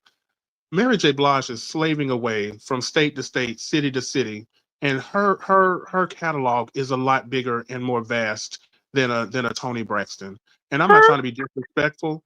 I'm Say not what trying now? to. Say what now? Mary J. What? It Blige, is bigger. Mary J. It's bigger. Blige has more hits than Mm-hmm. Toni Braxton. And I'm not trying to Mm-hmm. say that in a disrespectful way because I love Toni Braxton's catalog. Where I'm going Mm-hmm. with this is that a lot of R&B artists are having to tour to keep themselves afloat.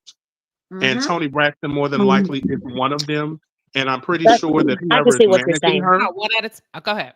whoever is managing her, I'm sure that they have convinced her that this show is going to keep her relevant enough to get people to keep buying tickets to her shows, buying any Mm-hmm. music that she comes out, and things of that nature. If we rewind the Mm-hmm. tapes back, I fully believe that Toni Braxton still holds resentment with her family.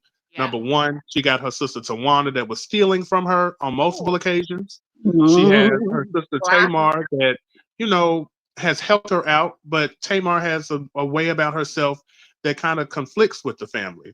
I'm not sure Mm-hmm. what all, goes on between their relationship, but from the show, it didn't seem like their relationship was that bad because Tamar was there to help her in the financial system.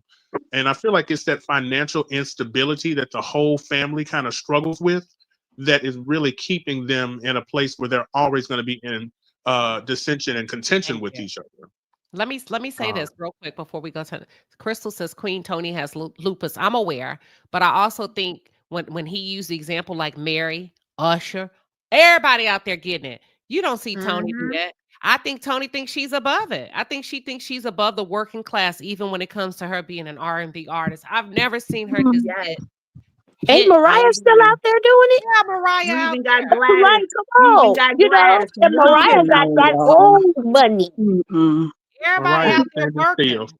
and say Yeah, their name. I don't push back on that, but look, her lupus is serious. She has the kind that the I'm probably messing up the word scarcadosis that messes with her heart. So any given Mhm. day, she may not wake up and feel you when you have those commitments that you have with those Las Vegas shows, those are set times, set dates. People come from all over the country to be there. So I can see her possibly not committing to something like that. I can see her maybe doing two, dates that are a little bit spread apart. So I'm gonna Mhm. give her that when it comes to her illness, because that's the same I thing agree that with you. Bernie Mac died from. So, and I know someone who has that. You just every day it can be different. I So got I you. can see her not Listen, accepting a commitment like that. but Simone, Mhm.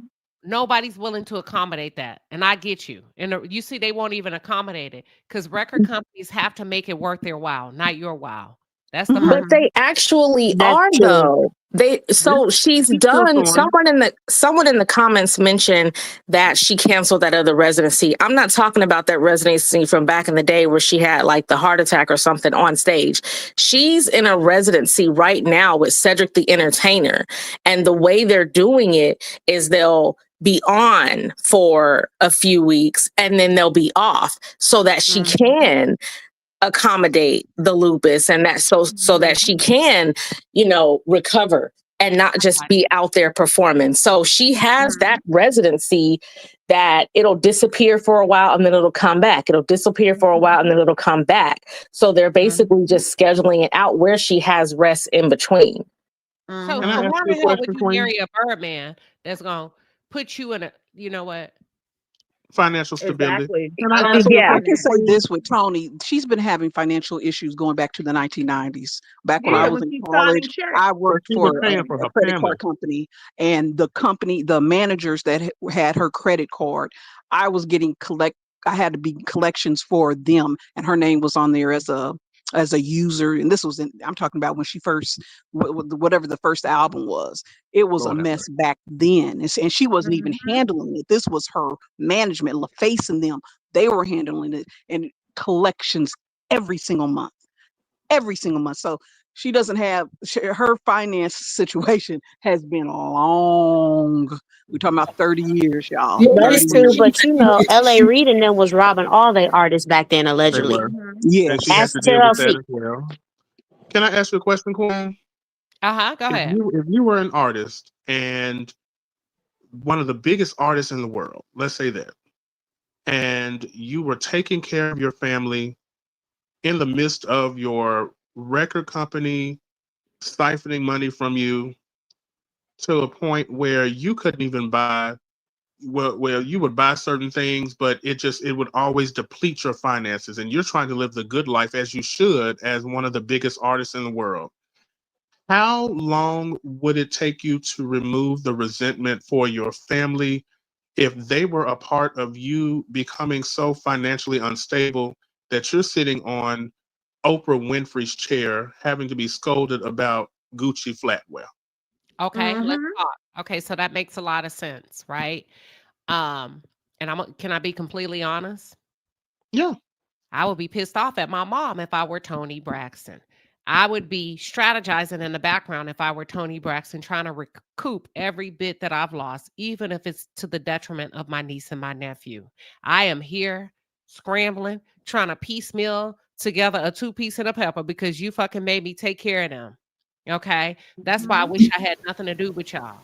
Because here I Mhm. am again at almost 60, find myself at a table being reminded that I got to take care of my sister, kind of force Mhm. my arm, twist my arm to be on a show where they need me as Toni Braxton, um, to make sure that Tawanda's good, Trina's good, Tracy's good, only to get on here and hear them in the confessionals talk about old shit that I had no control over.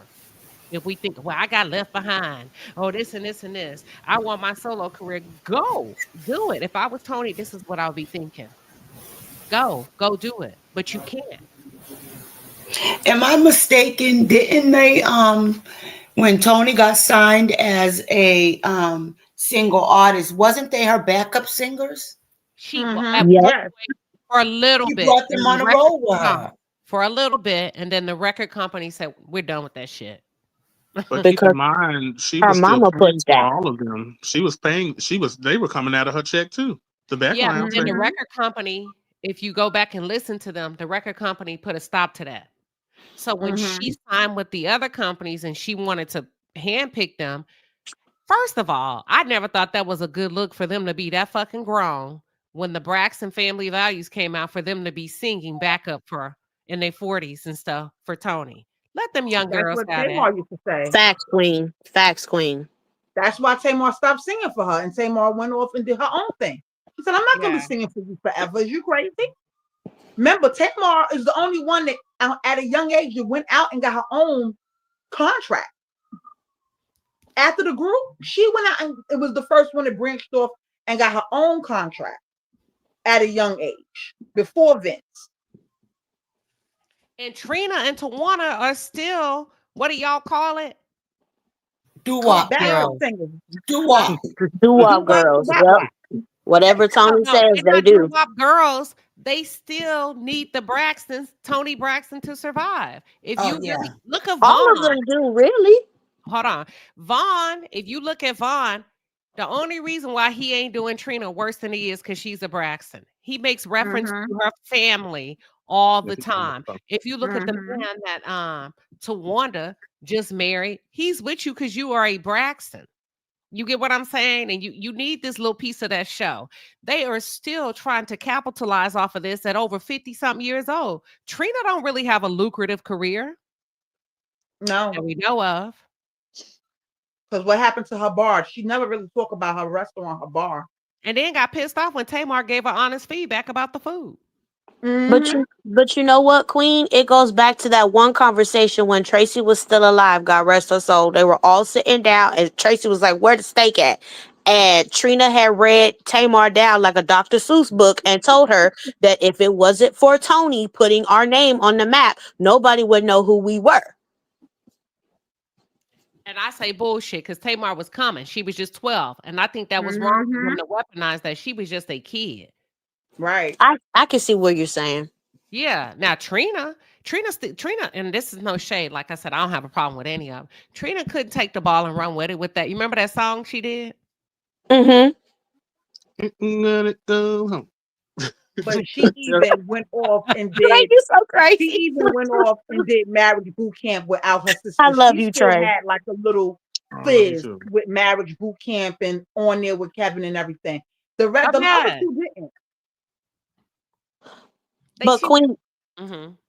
can we agree that the way that they did Tracy's husband last season, they would have never done him like that if she was still living? They would have never cut him from the No. table. Mm-mm. Well, what does he do for a living? Didn't I he do forgot. construction or something? They was already cutting him out. They didn't want They him should have around cut in him his off. face. Let me tell Yeah. you why. They should Okay. have cut him off. They should have cut Gabe off. They should cut none of these fucking men do anything outside of Vince. Read it, Mm-hmm. Queen. Cut them off. You can't come up in here and try to get a piece of the pie that the girls have built. Didn't y'all say that's what Michael Braxton did to Evelyn? Yeah. Yep.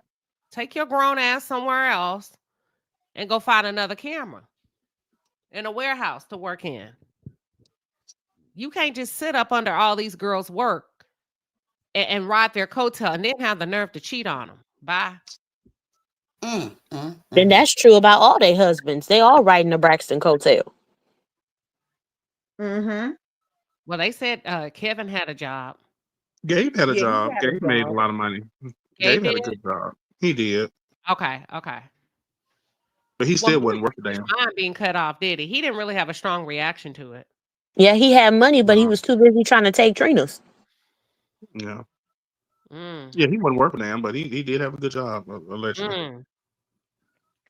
Someone is in the comments saying that had Hello. Tamar not slept with Vince, she would have never gotten a deal. That was I like doubt Tamar's that. third or fourth deal. Yeah. Right. By the Tamar had a time whole Vince came album along, that was like before her he third or came fourth out. deal. Like, we Right. can't. Tamar released Tamar was already a self-titled big boss. Tamar years before she ever even met Vince. Yeah. So Right. Well, The why she problem with use that guilt? album is that they were trying to make her sing like Tony, and she was like, I have my own sound and my own style. But she would have had she had multiple deals before Vince. Whether they worked, that's neither here nor there. But her being with Vince is not like, oh, she had to sleep with him to get on top. I don't think we should be saying that.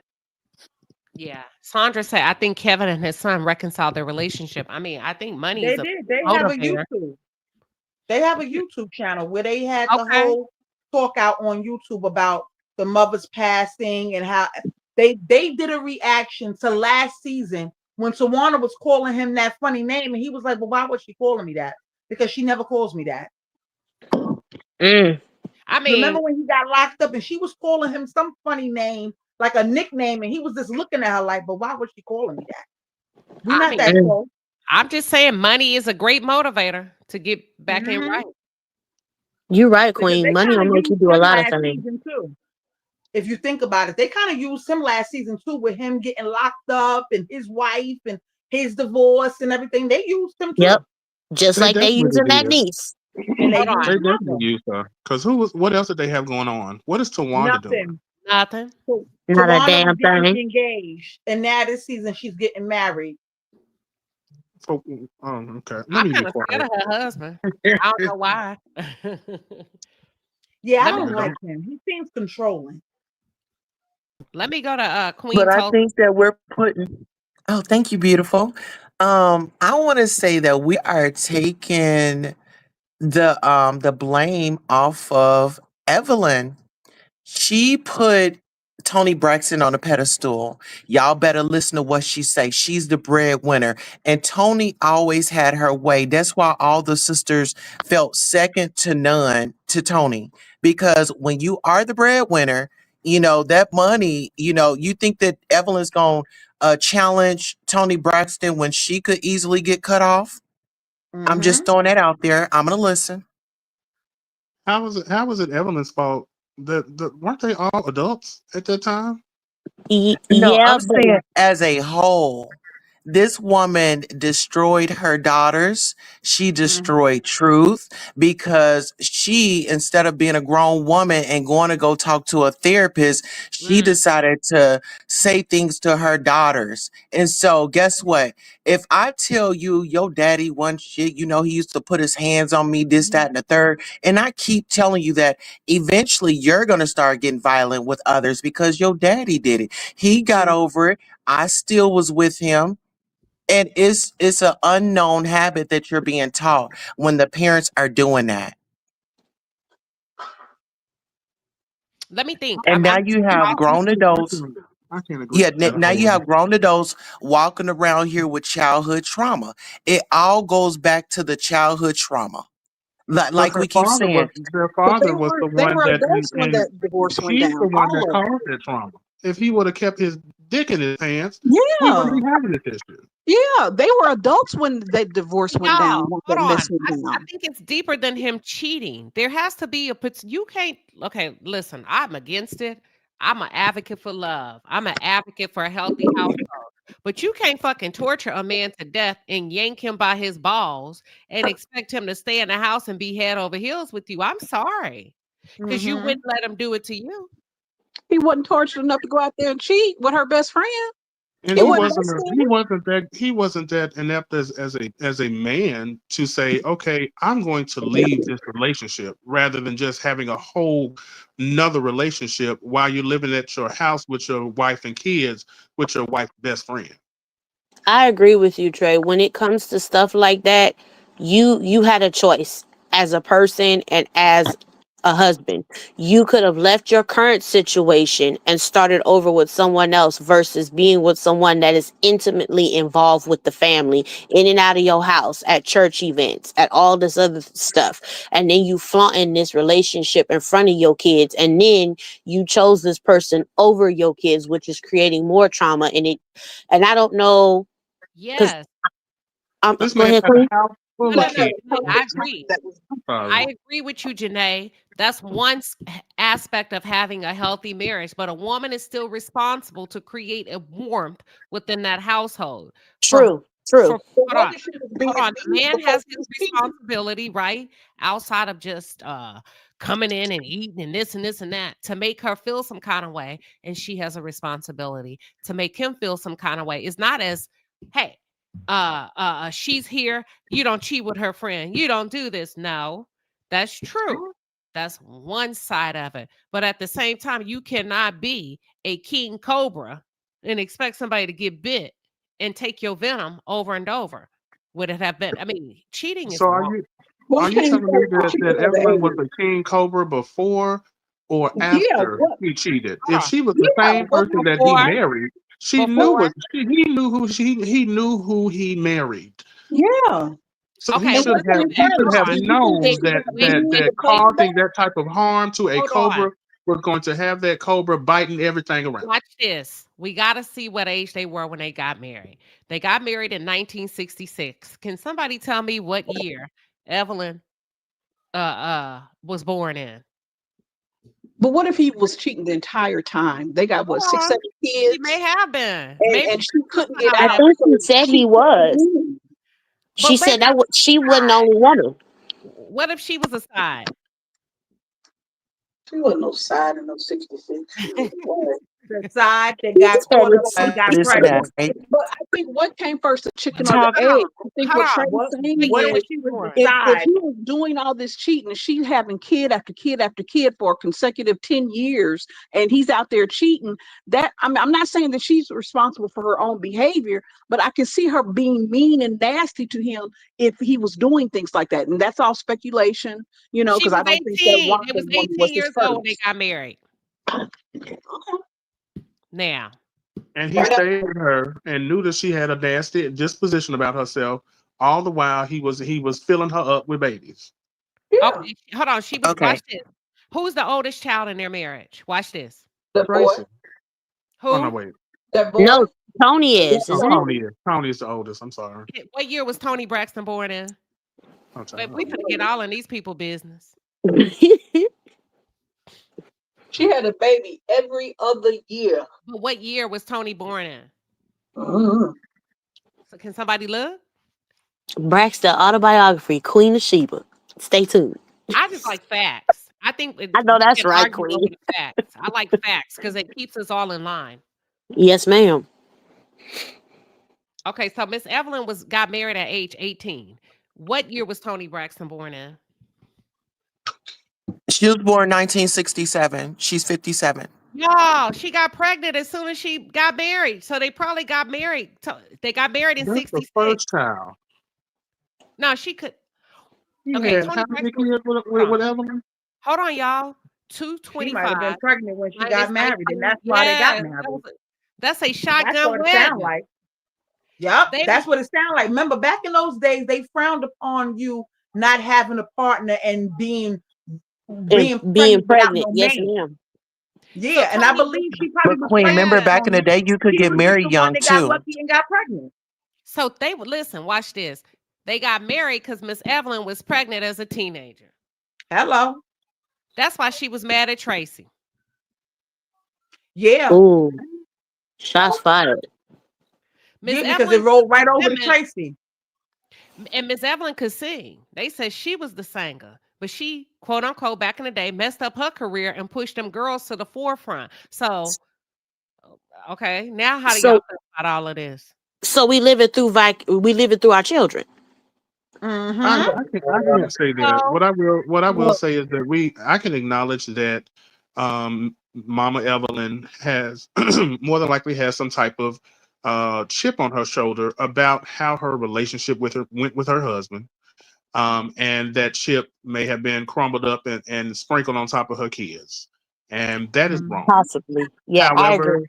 however, her children were adults when a thank lot you. of this information or a lot of these situations were going down. They were adults when the whole fallout happened. And watch Mm-hmm. yes, and yes, children or even if they're adults, they are still that is still their mother name, so they are still children technically. However, we have to hold them accountable for how they react to what they're being told as well.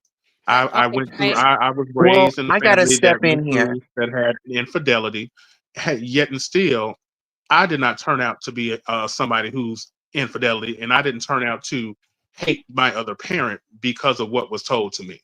Okay, Imma come back to that. Imma let Tulsa go, and then Imma go, and then I'll call on the next person. I'm coming off of Okay. Trey's point. Go ahead, Tulsa.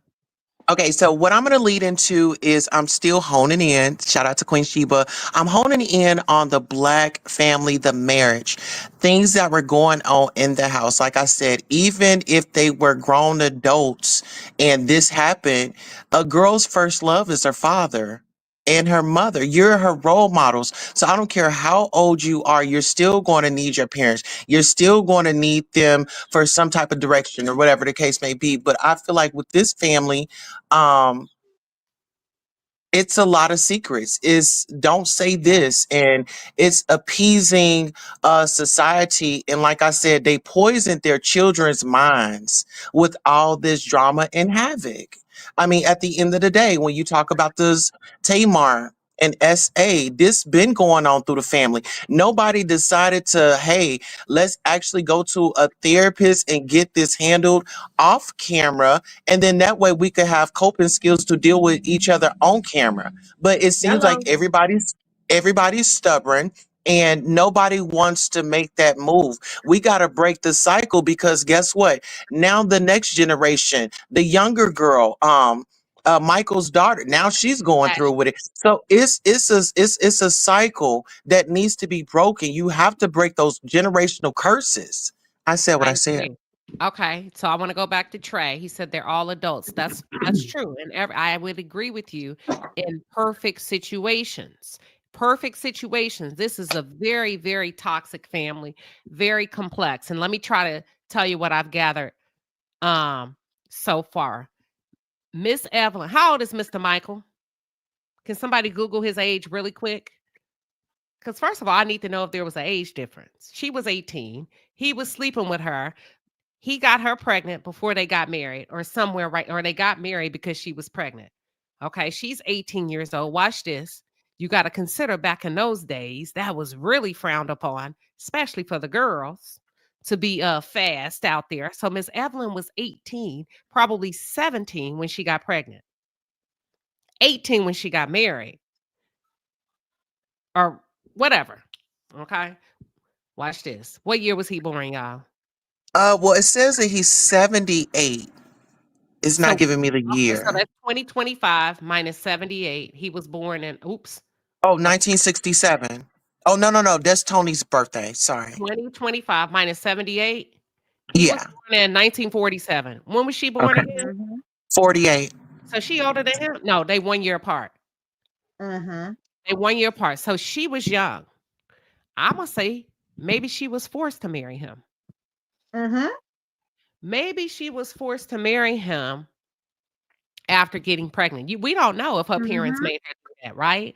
So now I'm Mm-hmm. forced to marry you. I'm pregnant. I didn't get a say so the whole time. I'm getting drug around. I gotta be a first lady. I gotta have kids. I don't get a say so. So that I can see why she would rule with an iron Mm-hmm. fist, and then you cheat on me, Mm-hmm. and I didn't have a say so. Mm-hmm. So I'm beginning to get a deeper I don't think anybody is there because they wanted to be there. And then you see Tamar saying, I didn't get a say so on how I want to tell my story. Tony didn't get a say so. Tracy say I didn't get a say so. I was told that I was, bad and da da da da da. Trina started like it is horrible, y'all, even before the kids got here. So if you Mm-hmm. have 18-year-olds old and Tamar said there's sexual abuse on both sides of the family, we got two kids that walked in with a bunch of trauma. Mama Evelyn and Mr. Michael, who was doing the abusing? They both Both of were. them, because they were both unhealthy. At the end of the day, yes, there's a lot that we can hold on to when it comes to Evelyn Braxton, but we also have to acknowledge the root of the issue, especially when we're talking about marriage that happened back in those days, especially when we're talking about traditional marriages, more than likely, or traditional values, I'll say, coming from two people of the cloth. This is a man who was not only supposed to be leading his family, but he had the responsibility to lead a flock of people at a church. And for this Mm-hmm. man to be out here doing everything that he did behind closed doors with the church members, it doesn't make it makes it more apparent to me that he is the root of the issue. It could And be. Mm-hmm. Evelyn Braxton is just a byproduct, and unfortunately her children became also a byproduct of that. Mm-hmm. Yes. Watch this. But if you have two kids coming together, according to Tamar, abuse on both sides of the family, they didn't even have a chance to get married. They had these kids by the time Toni was what in her teens, she was being pushed out.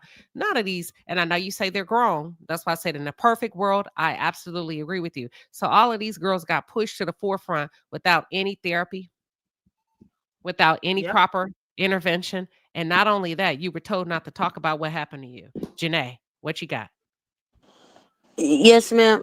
I agree with everybody saying because I'm a daughter of a deacon, and I know it's very hard, especially when your father's a minister and you're in a household like that, and you have two parents that pretty much became enemies, and and they both have venom in each other, and then they put it into their kids.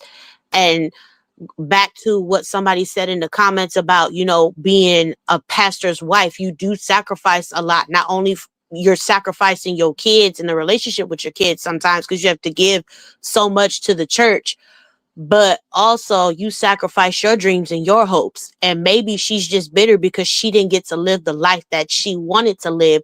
So I feel like sometimes she pushes her dreams onto the girls, and then a lot of that weight went on Toni's back, having to carry all of them for so Mm-hmm. many years. And then that just really Mm-hmm. turned past resentment, and honestly, I hate using this word, but hatred.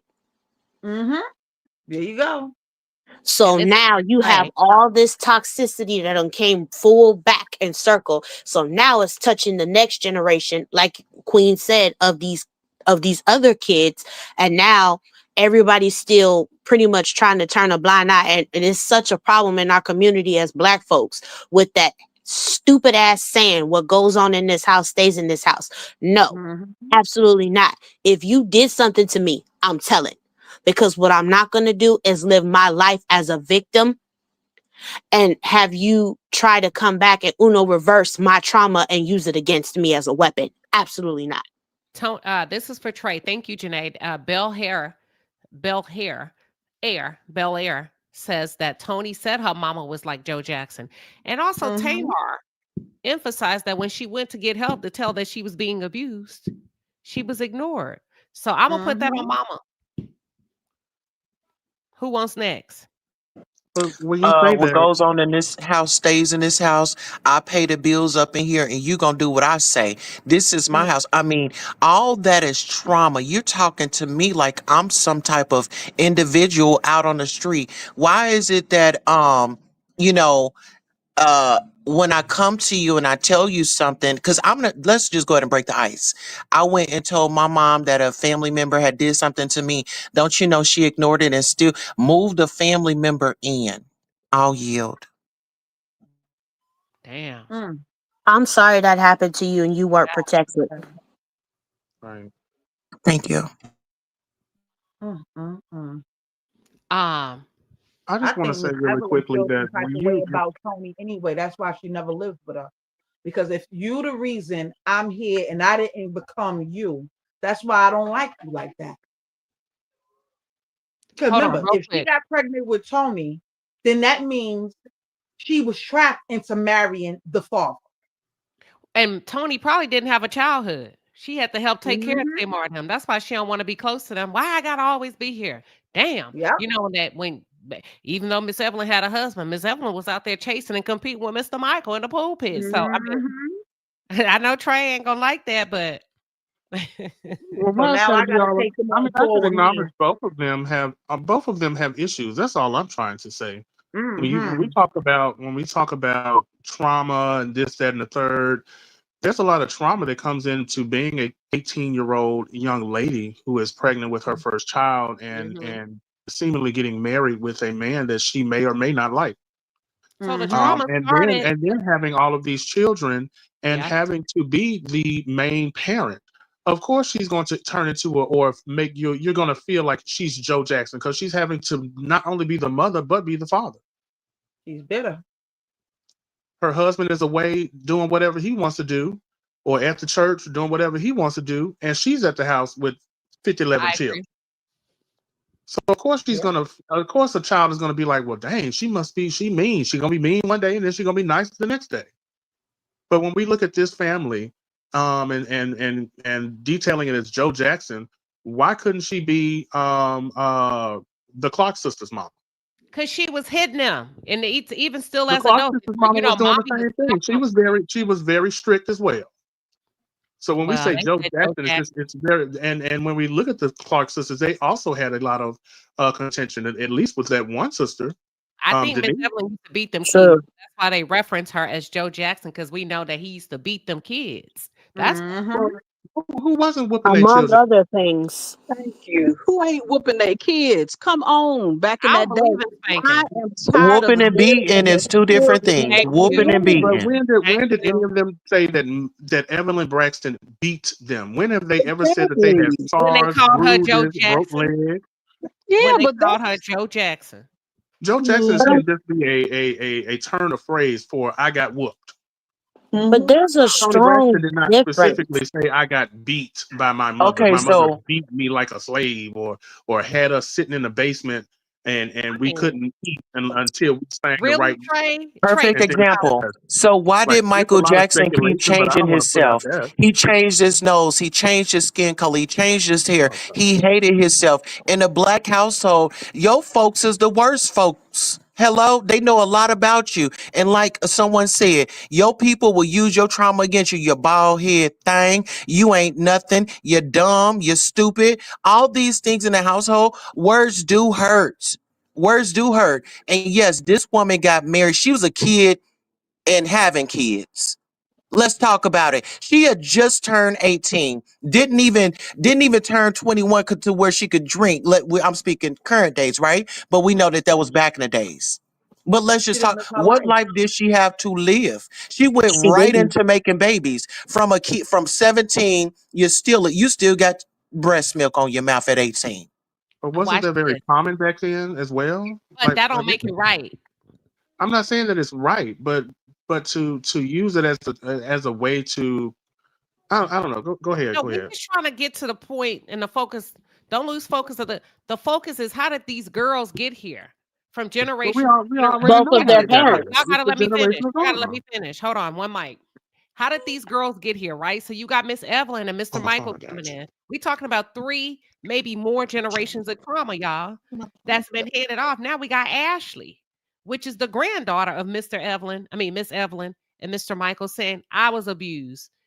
And your son, who's my dad, did it, and your husband, my aunt's husband, did it, and it continues and it perpetuates. And she said, I'm leaving. I'm not going to raise my kids like that. She lost a sister whose lifestyle was an outcome of possible abuse. So when we go back and back and back and back, everybody lost their childhood, is what it comes down to. Miss Evelyn lost her childhood as a result of sex and getting pregnant. Mr. Michael lost his childhood as a result of having sex and getting a girl pregnant. She didn't even get to be married a whole hot year before Toni Braxton was brought into the world. Baby after baby, Toni lost her childhood because she was busy having to help take care of her sisters. The more they came into the fold, the bigger the choir got. So now these kids are being put up, postured on a shelf, sing, stand here, you move around. There was nothing fun about their lives. It sounds like they were made to sing. You have to make it. You're in church all day. You singing all day. The moment Toni looked like she was going somewhere, Miss Evelyn threw on jackets, hats, and scarves for the rest of them. Say, take them with you. Yes, she did. So all I'm trying to say, I joke a lot when we talk about Joe Jackson and all of that. This is a effed up family who has not stopped to say, we got problems. And if we keep sweeping it under the rug, we just gonna keep handing it off to generation to generation. Lil Kevin and went to jail, got a divorce for whatever reason. And I don't care how much we normalize it's trauma after trauma after trauma. Big Kevin fighting on Liv. It's just a mess. So what do we do? How do we fix it? That's the $1 million question. Well, we first have to address that there's problems. But we can't agree on that as a panel because oh, Trey left. Uh-oh. Look, I think, but you know what, Queen? I think we can agree as a panel that there's problems in that family and that it's from both of the parents. I think we all can Yes. mutually agree on that. Yes. okay, but we don't know if it's the daddy, if the mama, blue, blue, blah, blah. These conversations can be tough. Listen, but I ain't backing down, and I don't expect y'all to back down. That's it. That's all. That's just the way it is. But whose fault is it at the end of the day? I start with the parents. Period. It's Mm-hmm. definitely the parents. Everything starts Stars with the at the top. parents. And the reason why I say that it starts with the parents is because Evelyn put her trauma on those girls, and those girls Mm-hmm. are putting the trauma on their kids, and that's just a Mm-hmm. cycle. That's just what it is. Nobody's willing Mm-hmm. to call it out. But see, this is a thing. Everybody's playing coy. They don't like each other, but if they're like, oh well, let me play cool because now Tony isn't just a star. Everybody else got access to the dang on internet. And who would love to hear Tony come out and talk about family issues and things like that? So I think they're working kind of strategically and trying to make sure everybody got some money coming into their pockets so the situation doesn't get worse. I'll yield. Let's do this. We're gonna come back to this because I think everybody's in agreement. We're gonna be watching this show. So we're gonna have Oh yeah. we got a lot of extensive and that y'all have stuck with us. The numbers have not dropped, and we've literally been here, y'all, almost 5 hours. If you count the first 2 hour live. And we got cut off and we had to come to do this one. You all have been excellent. We gonna come back October 10th. What do y'all say? Oh yeah. Yes, I'm with ma'am. it. I'm with it. I'm on board. Okay, Simone, LaDon. No, I'm here. I'm here. Yeah. Okay, let me do this. And this is here go Trey. Here go Trey. You back, Trey? Hello, can y'all hear me? Okay, Yeah, I'm much sorry, my better. phone had died. So I didn't hear what you I didn't hear Child, what I y'all thought I said. But ran you off talking about Miss Evelyn. oh, none of that. None of that. I say Trey, baby. Listen, so look, I wanna y'all continue real quick. I'm gonna step away, but make sure y'all don't interrupt each other and go one by one, please. Give me 3 minutes. I'll be right back. I think they need to break the chain of abuse and they need to break the chain of silence. That's the only I way that agree. it's gonna get better, because the problem, especially in black families, I can't speak for nobody else, but I know for us black folks, it is a huge problem and it's a huge stigma about therapy, abuse, and silence. It's a Mm-hmm. problem. It needs to stop. And we, as the kids that have suffered from it, we need to look at ourselves and be like, you know what? I'm going to stop this here.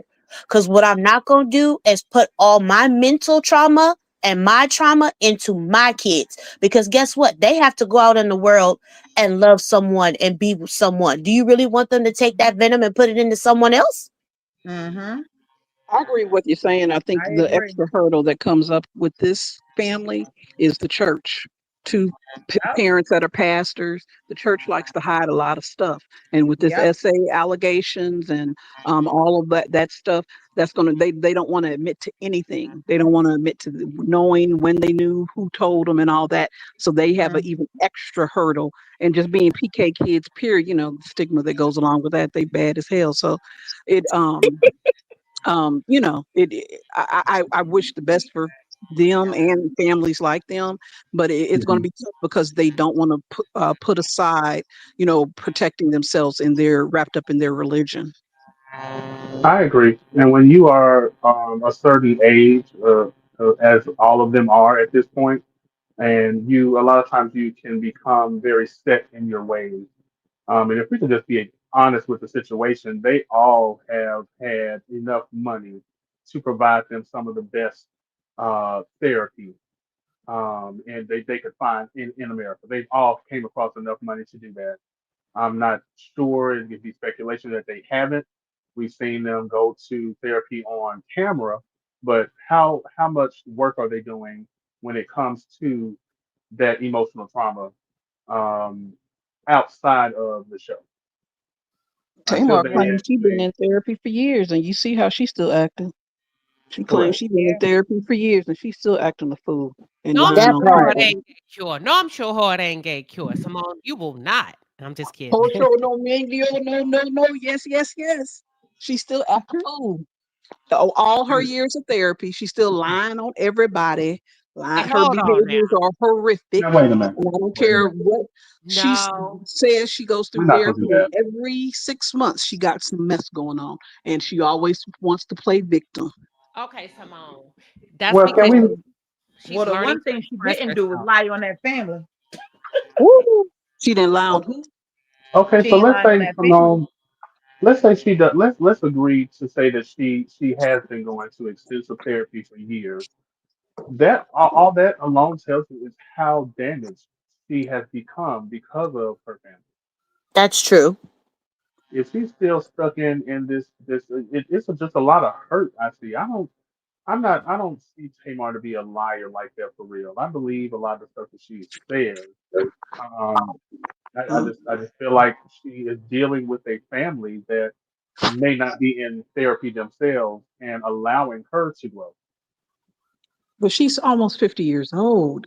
She's Who? an Yeah. adult at this point. You can't keep resting on she's dealing with all this with her family. Yes, that trauma may have happened to her as a child, but she is a grown woman. If she really wants to heal, even if it means staying away from her family, she will do that Hold on. if Who that's you talking causing about? her Wait, to wait, wait. act a certain Are y'all way. talking about Tamar or Ashley? I'm talking about Tamar. Tamar. Now, Tamar. If how Tamar her become the bad actions guy? are because of her family, then she needs to stay away from them. Stay away from them if that's the situation or whatever her therapist is telling I her. don't think Or, Tamar is lying. Like, how does she become the Her, bad guy in this her conversation? and I'm Tawanda not is talking not about the talking right SA now. stuff. I'm just talking about in general her Oh, gee. behavior in general. I'm not talking about the family stuff. I'm just talking about in general how she comes off to the world. That's Well, her. that's okay, Simone. That's That's not not her her fault, family. though. That's not her Yeah. fault. What you mean that ain't her fault? Because once a child will never be the same once they're abused. No, I get that. I get that. But what I'm saying, she says she's been in therapy for years. She's been doing therapy for years. And her lashing out on different people who have done nothing to her and lying on them and saying mean, awful things about other Black women, She's that's all delayed. But her. That, Simone. mhm. Don't let your dislike override what's happening. I mean, I I'm agree with talking about you, her actions. I'm just talking about but her act. I'm not talking about the Simone, family stuff. I'm that's So talking how what about was she what she. lying on? that's how That's my people question. who've been abused behave. Most of them until they get therapy, and sometimes it takes years. Some people do drugs. Some people become sex addicts. You seeing it play out in real time in just a different version. You may drive down your street and see a prostitute, a drug head, a cokehead. Ask them what happened, and 9 times out of 10, they're gonna tell you some type of sexual trauma. You can't look, but it's still your choice. Like it just, Well, however it could it be her behavior has messed up all her deals? The three deals y'all were talking about she had before she got bent? Do you think it's her behavior that's messed up all her goes. friendships? Do you It's think the it's her behavior that abuse. has It's messed the up a lot of stuff? abuse. But those was when she was in an abusive relationship with somebody else before Vince. Why we always got an excuse for her? Why?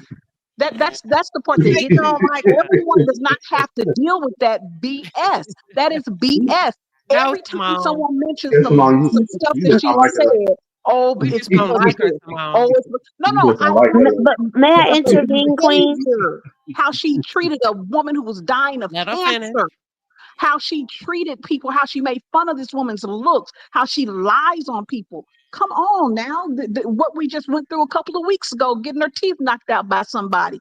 She lies and then she wants to play victim and all that. She did get her teeth People ain't knocked got out, time for Simone. that. Come on now. She was a victim. She was a victim of the floor. She hit the floor and her teeth fell out. I'm about to get off this thing. Y'all May done may I thrown intervene, down Queen? No, everything Simone, today. Don't this like is that what lady. you do. Simone, just go What? pour a glass of wine and come on back. Go I'm put about to Queen. leave. don't go. Don't go. Just go get you a glass of wine. Hit mute. Um, I have to agree with Simone with some of the things into regards to Tamar. I'm not the biggest fan, but I can see from both sides of the spectrum. Like I can see her ways hindering her music career, and I can see her ways hindering other business relationships. But again, at what point are you going to say, I'm not going to let my trauma continue to keep me from getting what's mine? She ended all her No, relationships she with got a show Toya on with VH1. Tiny because she was mad that they went on the show that she was fired from. She does stuff and then wants to play victim. She That's does true. that She all of the sometimes she time, does do that. and Sometimes she she does plays do that, and therapy then the whole sometimes she time. could be just who she is in result of what happened. I Also, get that, but you can't tell. Well, you need to get. She needs to get another therapist because you can't keep using the same excuse all the time. I feel Well, you, come on, Miss Simone. I 50 get what years you're old. saying. Simone. Come on, we finna put you on the Braxton family in a minute if you don't. how can we I'll come against straighten how can all we of come them against out. Tamar? She said she'll straighten all of them out with her I'll bottle of water. Be straighten like, all of okay, them out. Mama Evelyn too, okay? Because Mama Wait Evelyn a is minute. my mama.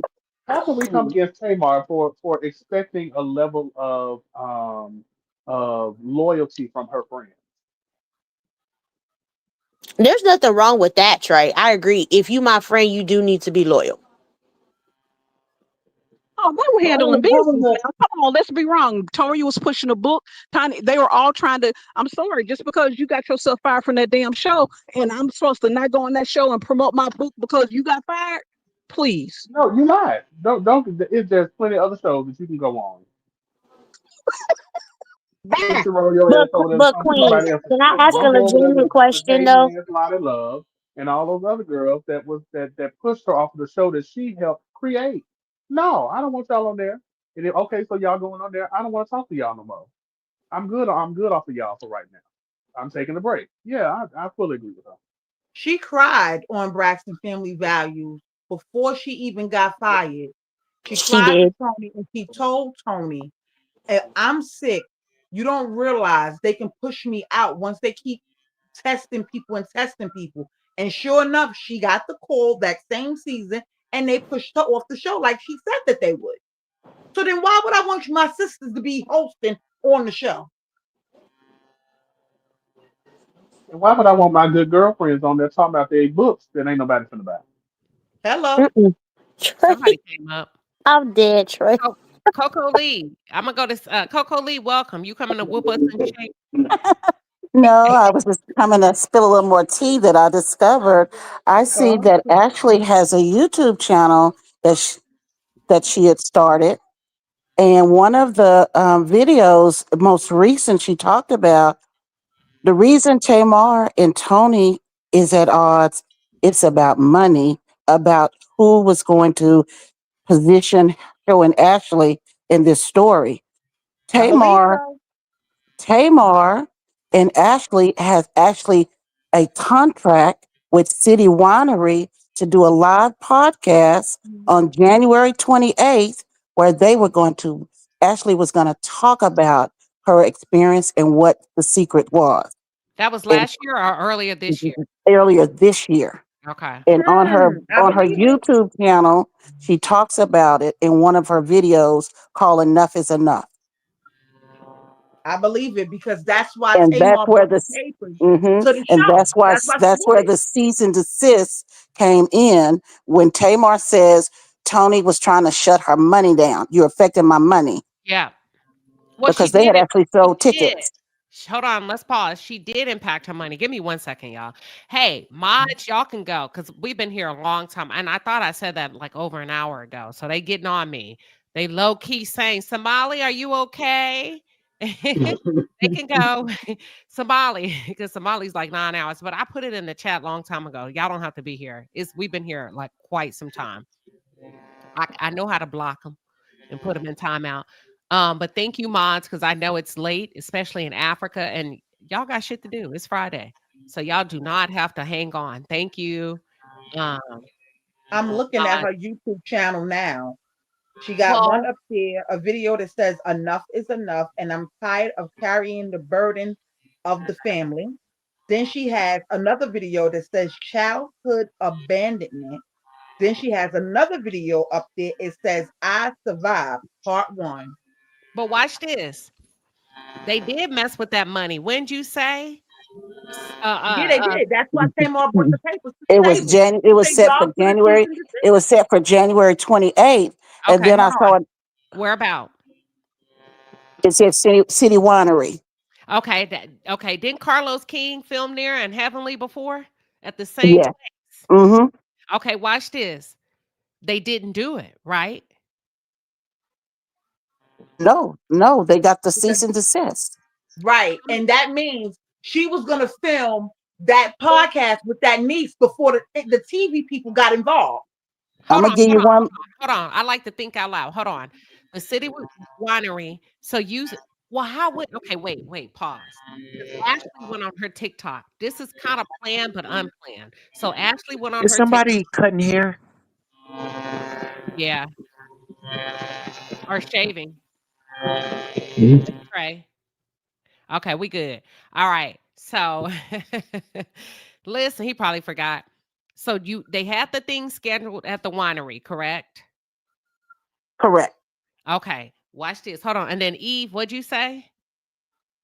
That means that Tamar would have been filming her podcast with Ashley before this season would have even started filming. So that's why they sent Tamar to cease and desist because I believe they really wanted to tell a story on the Braxton family values. I believe they did not want Tamar to get all that publicity for Okay. her So because you're that's why right. Tony called her podcast the Chitlin Circuit. But that means if I interview Ashley and we discuss our problems and our family trauma, that's gonna blow up my podcast. And you, big sister, don't want Okay, watch this. Can we I'm. all I agree now that we know and hearing that she had that scheduled on January 28th? It didn't happen, and that was scheduled before filming. Would it be safe to say Tamar didn't have no ill intentions of using Ashley on that show? that. Mm-hmm. mm-mm, Tony is mm-mm. the one that got it shut down because she wanted Ashley to be on that show. I'm gonna. Mm-hmm. Block I have. Tamar from Oh, from okay, y'all, this is big. Tony helped Michael with the cease and desist. They Mm-hmm. both have threatened to sue Tamar and Ashley. The only Mm-hmm. person big enough with that kind of weight to throw around is Tony Braxton. Yep. Because Okay, 7 months ago, Ashley does a video and it says, cutting off my toxic family members. okay, keep going, Coco. one more. I saw another video. I was trying to go back and get it, and if I find it, I'm gonna send it to you. She said in one of her videos she had been reached out to by a representative from OWN Network and the author of a book that talks about. Oh, the title of it was something about hiding toxic secrets. Mm. And Okay. I didn't get to hear what happened with that deal, but she was very excited about it. I saw it over on TikTok. Ashley had was holding up the book and she said, "Look who reached out to me." And in Okay. the title, it said it was. She said it was OWN Net, somebody from OWN Network that Mm. had been featured on Oprah Winfrey's like book club, and a book that they wrote about toxicity. You're Okay, so right. wait a minute. Because Watch this.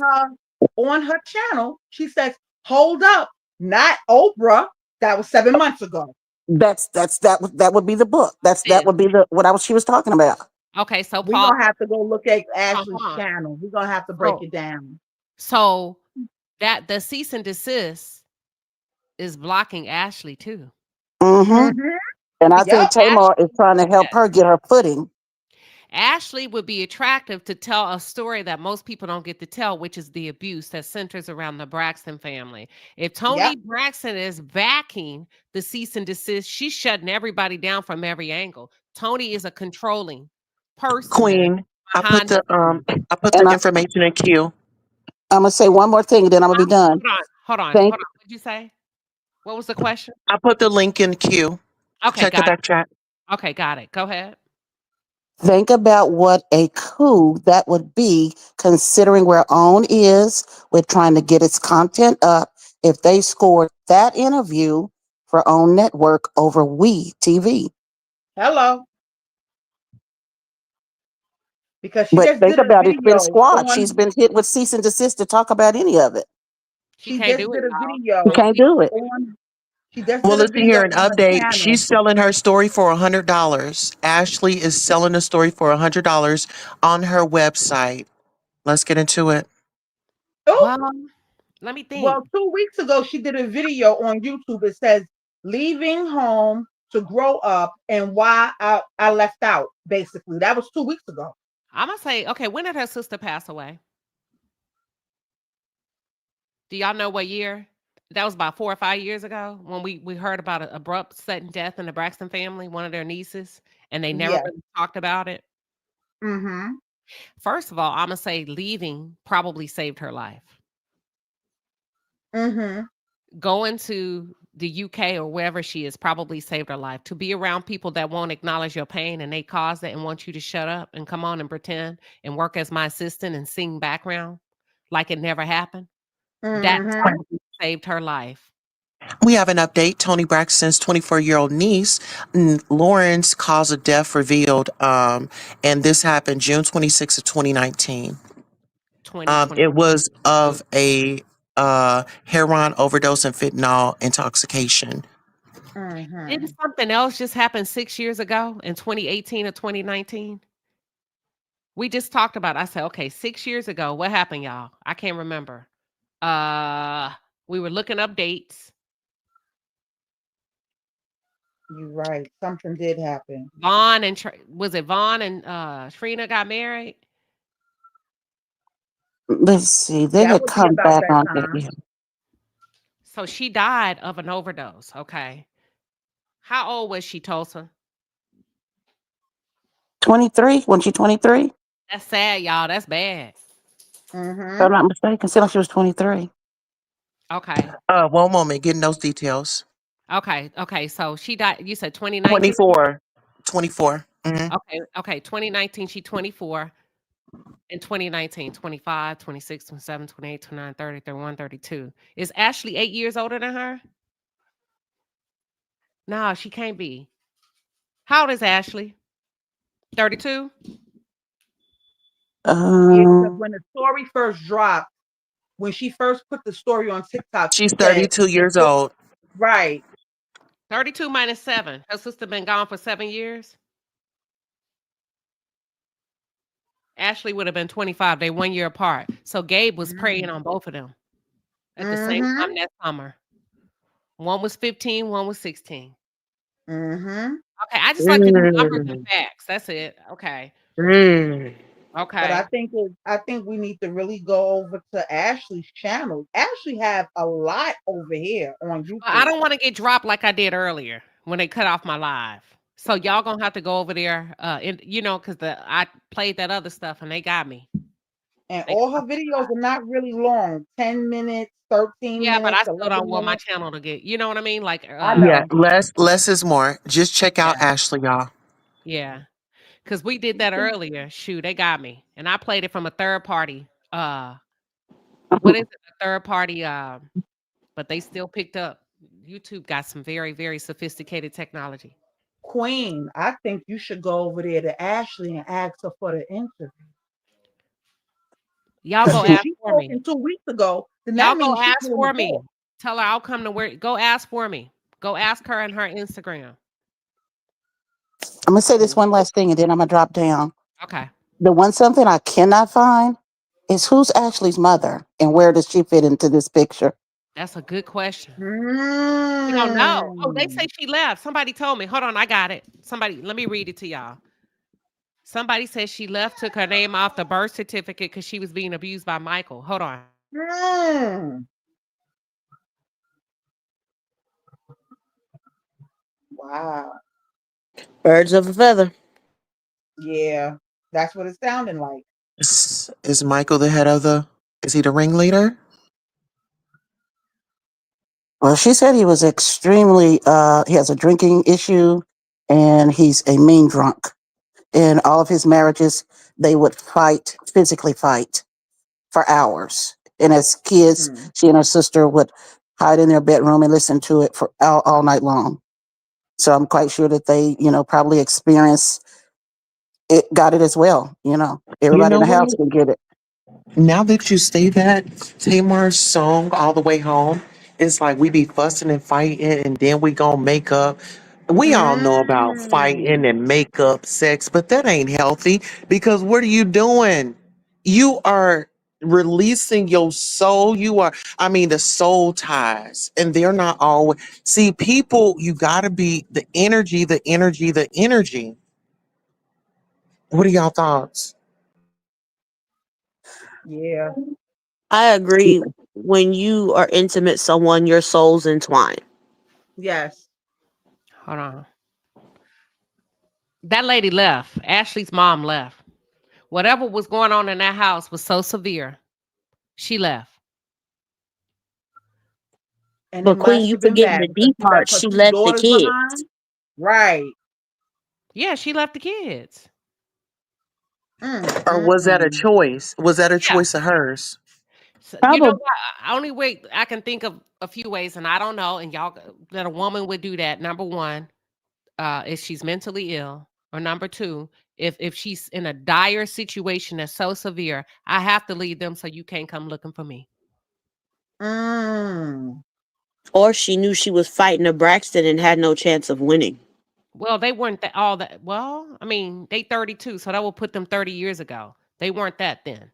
But they had, well, They weren't that resources. then. Well, they had Oh, Tony and okay. Tony's money. No, hold on. No, Tony ain't been around for no 30 some years, has she? Yeah, I think she has. She Yeah, wasn't there yet. I Bree mean, again got to be like 25. but Exactly. that wasn't Michael's money. Got you. I feel you. Yeah, so if we go 2025, watch this.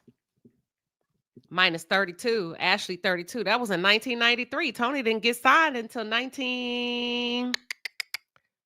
That was 2 years after Tony got signed. Oh. And I had a take You on got it to think Oh, too. about it. So they she's all at up the in height their of business. her career. Mm-hmm. You They see what I'm all up in saying? their business. Checks Mhm. rolling in. So money is there. You get out of line if you want to, bitch. I'll make you disappear. That Well, part. and then Mm. I have a different take on it too. Okay.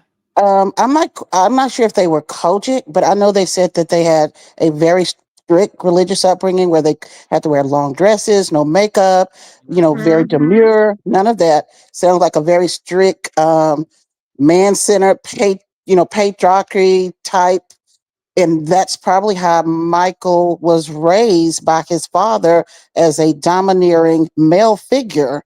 Mm. Where, Mm. if I have to backhand you in the mouth, you will be backhand in the mouth. But I think Evelyn probably had the energy to match the other one. And then she said they were very in love too. The mother said when they first got together, she was very young and that they were very in love. I think he became a philanderer because in that church world, a lot of times, those pastors are very idolized and they almost have fan clubs like like celebrities. TD So Jakes, I let's get think into he it. her with having, young babies, baby after baby, he had time to be in that pulpit and become a superstar.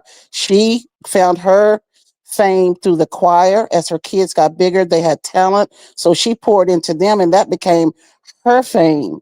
And when she met the younger lady in the church, that's why she had such a anger for him because like when they came on that first season, she was furious. She still had a lot of anger Who? about how he shamed her before the Who? church. Who? Who? Who? Y'all got to The say names mom, the so the mother, audience can follow. the mother, the Are we talking mother. about Okay. Evelyn? Okay.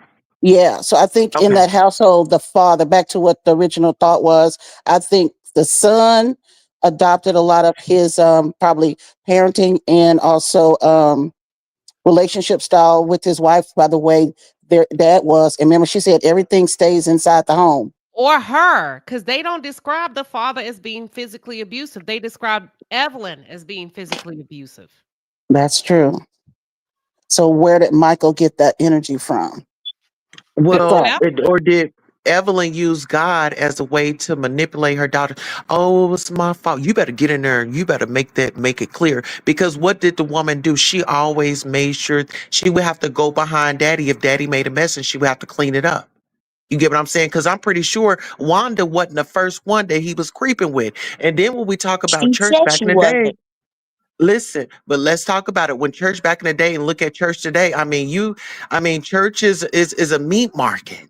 Churches, Mm. we want that money. Church has always been a Mm. business, but it's more out there now. What are y'all thoughts? Sound off. I I agree think. with that. Hold on. I But like we're it to talking about the marinate. son. I like it to marinate a little bit, y'all. I'm a pausing kind of panel. Ask that question again, Tosa. Okay, so when you talk about churches like back in the day, right? It was things that are out now, they were kind of covered up. When you think Okay. about molestation and things like that going on in the church, Mhm. there were some type of behaviors. And so what I wanted to ask was, damn, I was on a No, tangent. you were saying something about getting there and make that food. Like the mom would tell the girl what? Oh yeah, so get in there and make that food, and then he would tell the mom, "Go in there, you better make that right." And listen here, y'all, it's my fault. It was always her being the her being the cleanup guy. So mom was the cleanup guy. What are y'all Okay. thoughts? Okay. Go ahead, y'all. Mm. I agree when you said that church is like a meat market. Cause listen, you ain't got to tell me. I'm a daughter. I'm a deacon's daughter, and I see it all the time. You got so many ministers with kids outside of their wives, and deacon such and such is messing with minister such and such, and all kinds of stuff going on in the church. And like you said, they treat church like it's a business and a fashion show. So it's You like gotta think back to their But day, not to our day. right, to refocus back to that time period, I'm trying to figure out the mindset of Michael, Ashley's father, wherein he felt her. Because remember, there's two dynamics here. We're talking about the household that Toni and Michael, her brother, grew up in, and then there's Michael himself, where the household his daughter grew up in. Where is it that her father, Michael Jr., failed his daughter Ashley, that she ended up in Trina's house and experienced what she happened? No, he was abusing her. That's the story that's being squashed. And I Hold think, on. Let's pause. I want to. So we this is a great conversation. We're gonna have to probably come back to it. We talking 3 generations of trauma. We talking about mhm, Evelyn and Michael Senior. We're talking about the Braxtons, the girls, and Michael Jr. Then we're talking about the offspring of the girls and Michael Jr. Michael correct. Jr. abused Ashley, allegedly, according to Ashley. So it didn't start at Trina's house. Trina's house was an extension of what was happening in Ashley's house, which is why I say y'all got to be careful when there's abuse in your family. You better go get some help real quick because you invite other predators in. It's like the scarlet letter or the mark of the beast. Somehow they start to flock towards you. It's just this, you know, thing. So either we can start when you say, where did Michael Jr. fell Ashley? It depends. How old was, okay, he's the second to Toni, right? Tony's the oldest. Who Hmm. was abusing him? He Mhm. learned it from somewhere. Most men will pause before they abuse their daughters, but it sounds like he didn't. He felt Ashley, in my opinion, when he abused her mama to the point where her mama couldn't even stay in the house and feel safe enough to be a parent. What are your thoughts? I think the abuse, that when she says the abuse from her father, I don't think it was an inappropriate touching way in terms of sexual. I think she meant the toxicity, the violence, the emotional abuse, the constant chaos that he kept inside of their household with whoever his partner or wife was at the time. I think that's what her trauma comes from, that in terms of abuse. I don't think I don't think she's saying that there was like an inappropriate touching type of abuse. And to escape that, because he went through several wives, think about her own mother, it was so much she had to get out of it. They The said next that it was in every way. Oh, really? Okay. So Hmm. can we say that maybe it got so bad that's why she ended up at Trina's and then it just got worse from there? Well, No, you she see, went to Trina's house for the summer, y'all. Nothing more, nothing Okay. less. Okay. Okay. Cause you know how sometimes Queen in the family, like if something goes on with a family member, they're like, "No, I'll come and get such and such." No, That's it was why I a thought. summer visit. It was straightforward. It's a summer Okay. visit. She went there for the All right summer then. to hang out with her aunt, she and her sister. And well, if it's Gabe, he was coming at both of those little girls the same way. But it didn't start there. Because you got to remember, Ashley nor her sister told.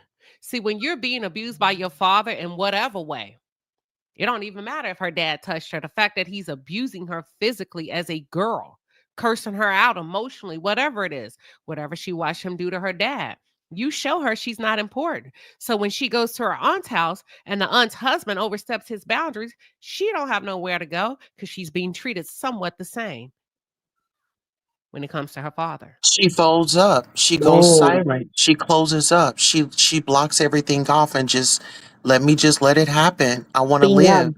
She's numb.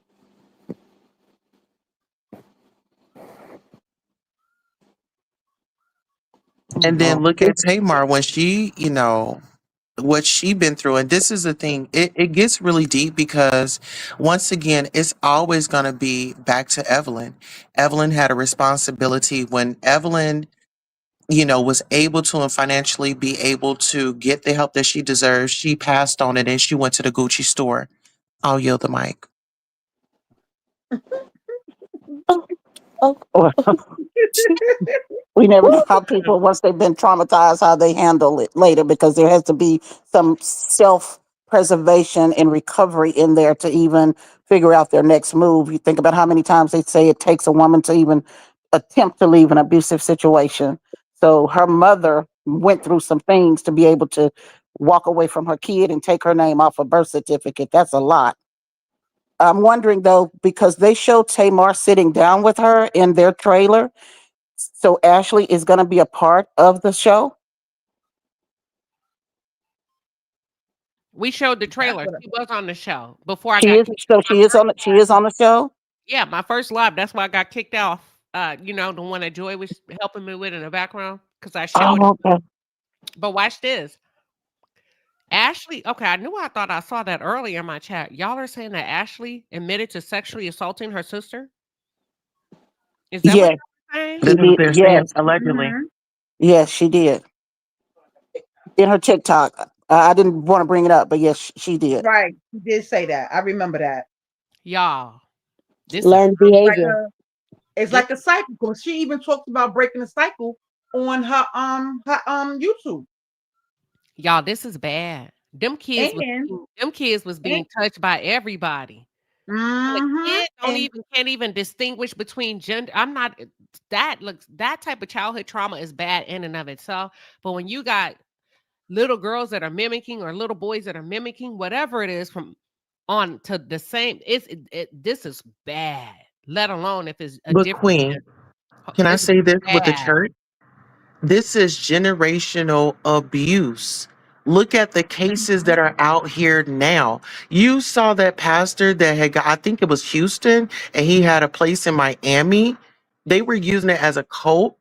Church isn't what it, like now I'm thinking, like, dang, it makes you think now the things that you didn't know as a child, and then now you're hearing these stories of what went on.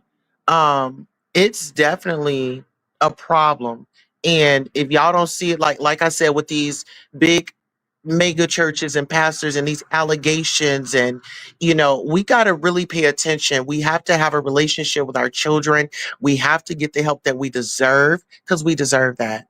And guess what? If you have to separate yourself from your family to get yourself right, by any means necessary, do it, because that's what I had to do. And then I come back around, and you have to be okay with them trying to see you in a past light and bringing up your past. Go ahead, deal with your past, and then move forward and show them how to do it. Be a leader, be a role model, be the curse breaker, the chain breaker in your family today. It is your responsibility to break the chains and break the curses in your life. I I'm gonna said what I said. thank you, Tosa. Then that really gives me a different perspective now that y'all are saying that. I knew I thought I saw that. I knew I thought I saw that comment, but I didn't. I was like, well, maybe it's a typo, right? However, that gives me a strong belief that incest was going on, and Tamar may have been touched by her brother Michael. if his children learn to touch each other. That's the first thing. And ain't no telling who Michael may have touched. You know, if you touch your Mm. sister, who else have you touched? Number one. Number two, who touched you? Because kids touch when they've been touched. Hold on. I would, wow. And then Yvette Robinson says the Braxtons should have never brought this show back. It's too much. I think they needed to. Let me tell you why. Because what goes on in this house stays in this house, and we got too much of that. If somebody don't start talking about it, it's just gonna continue to happen. I think they all too all financially, they needed it. I think they, were able to negotiate contracts and enough money where they were comfortable thinking they would be able to manage it. But the wild card is Tamar. Tamar is in a place where, she's going to tell the truth the way she wants to tell it. But going back to the issue regarding the genesis of in that family, there is a dynamic that is present because last year, I think it was, when they asked Toni what, I think it was when her milestone birthday, what did she, about her younger self? And her comment was, she said she wished she had to start having sex at 13 or younger or something to that effect. That was, I thought that was very unusual. She said she wished she had had more sex younger. Mm, mm-mm. Yeah, this is it's a lot. I think we've done a really good job today of tackling this. I think this is just the beginning. I encourage y'all to host these conversations on your platforms. If you're content creators, like I said, everybody's going to have their own unique perspective. And I think if you handle it right, your way, it could really grow into something, right? Even though we feel like, damn, this is messy, turn it into a good messy, turn it into a good discussion. Because let me tell Mhm. you something, it's a lot of people tuned in that's dealing with it or have dealt with it or know somebody where this has happened or has a sister or brother whose kids have been touched or vice versa, whatever, right? I think it's been an awesome conversation. So I'm going to say thank you to Tamar for Hmm. ripping the band-aid off and putting it out here. Yeah, I'm going to say I'll this and then say I'm going this. to. Oh, I'm sorry. That's okay. I was just going to say this, then I'm going to drop down. I agree with you, Queen, because what it's done, the openness of what we're talking about would never have taken place in the 80s. We would have never seen this kind of content published anywhere. It'd have been maybe a rumor or maybe gossip, just word of mouth. But for it to be so public and exposed the way it is, hopefully it is doing some good where someone needs the courage to come forward and they can tell their story and get the healing that they need. And then that I also wanted to comment that about the issues with the church. There are a lot of issues in the black church, but I don't write the entire black congregation off at all. We need them, and things do need to be exposed so that we can fix it, because that is a place of healing and refuge for the black community, especially the space we're in America right now. So I want to it's say been a this great real quick. discussion. I don't want to leave anybody with the wrong impression. This abuse doesn't just happen in black churches either. It happens everywhere. Schools, because I don't want them to be like, oh, well then I'm good because I'm not a part. Listen to what she's saying, but it happens everywhere, y'all. So I don't want y'all to be like, oh, this is a church people problem. No, this is a problem. Thank you, Coco Lee. Mhm. Sure, y'all have a good evening. Yep. LaDon, what are your final thoughts? Child, we've been on here so long. LaDon may be asleep. I'm gonna drop you down, LaDon. Let's go. Queen Tulsa, what are your final thoughts? Yes, perfect avatar for Tamar. She's got the mic. She's the black sheep, and she's speaking. And Tamar, Toni, and how I'm reading this is no, what goes on in this house stays in this house. And I think that Tamar really opened up the door for us to have this important conversation. And if anybody has experienced any of this, definitely make sure you get the help that you deserve. And help is available down 988. Queen Sheba, I want to thank you so much for being a pillar in the community. And really, I mean, with these sensitive topics, where else will we have them? And thank you for introducing it and expand and, other content creators to kind of, have the conversation as well. So, from a subscriber, from a supporter, I want to thank you and continue to let God use you. And everybody put God first. I know they always say, oh, we'll pray about it. But listen, we got to pray and then we got to get out there and do the work. So faith without works, baby, you just sitting like a bump on a log. But thank you for the time and thank you for the panel. Absolutely. Thank you for coming up. It's my pleasure. Bye for now. Okay, I'm gonna drop you down. Let me see. Hold on. Okay, Eve, what are your final thoughts? I reached out to Ashley on Instagram. She has not hit me back yet, but I've noticed on her Instagram, the only one that's following her is Tamar. None of the other sisters, they're not following each other, nothing. No contact.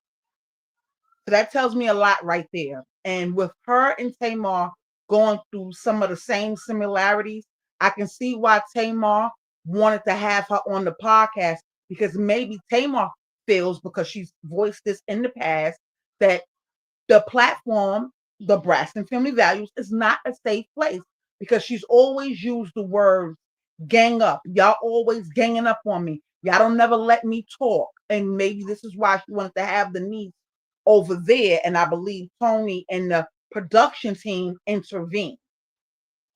But I am going to be watching this season. I'm going to wait for Ashley to respond, and I'm going to go through Ashley's YouTube, because if she just did a video 2 weeks ago and she's talking about people reaching out to her, then that means she's willing to talk. Now, being that she might be on this season, it may be limited to what she can talk about, but I would love to hear from her. And we should be breaking down this season for real, because I'm happy that Tamar said something about it and jumped in there for her niece, like basically saying nobody from her family jumped on her side when she voiced her opinion about everything that was going on with her. So now it's like, well, I have to help my niece, because her mother, her biological mother, is not around. And then her father basically seems like disowned her a little bit. So I'm happy that Tamar is there for her niece. But the way that everybody seems like they're trying to hide certain things is crazy. And for Toni and whoever to send that cease and desist for Tamar's podcast to be shut down is a lot that they are over there hiding. And I believe the brother skeletons get ready to come out the closet too. Yeah, I mean, abuse is abuse is abuse is abuse. Thank you so much, Eve. I appreciate you coming up and sharing your final thoughts. Um, Thank you. no problem. It's my pleasure. I'm just sitting here thinking, y'all, before I close out with my final thoughts. Let me think. Somebody said, let me read this question. Somebody said, Queen. That's what I asked earlier. Did you think they touched Trina's boys? They say that he turns into, okay, let me use an example.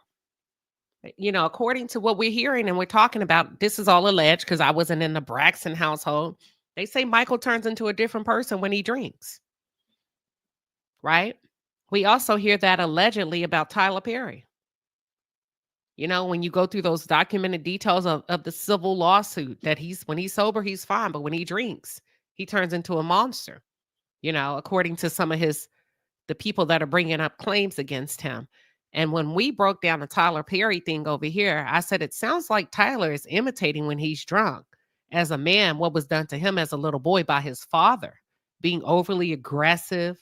He turns into that.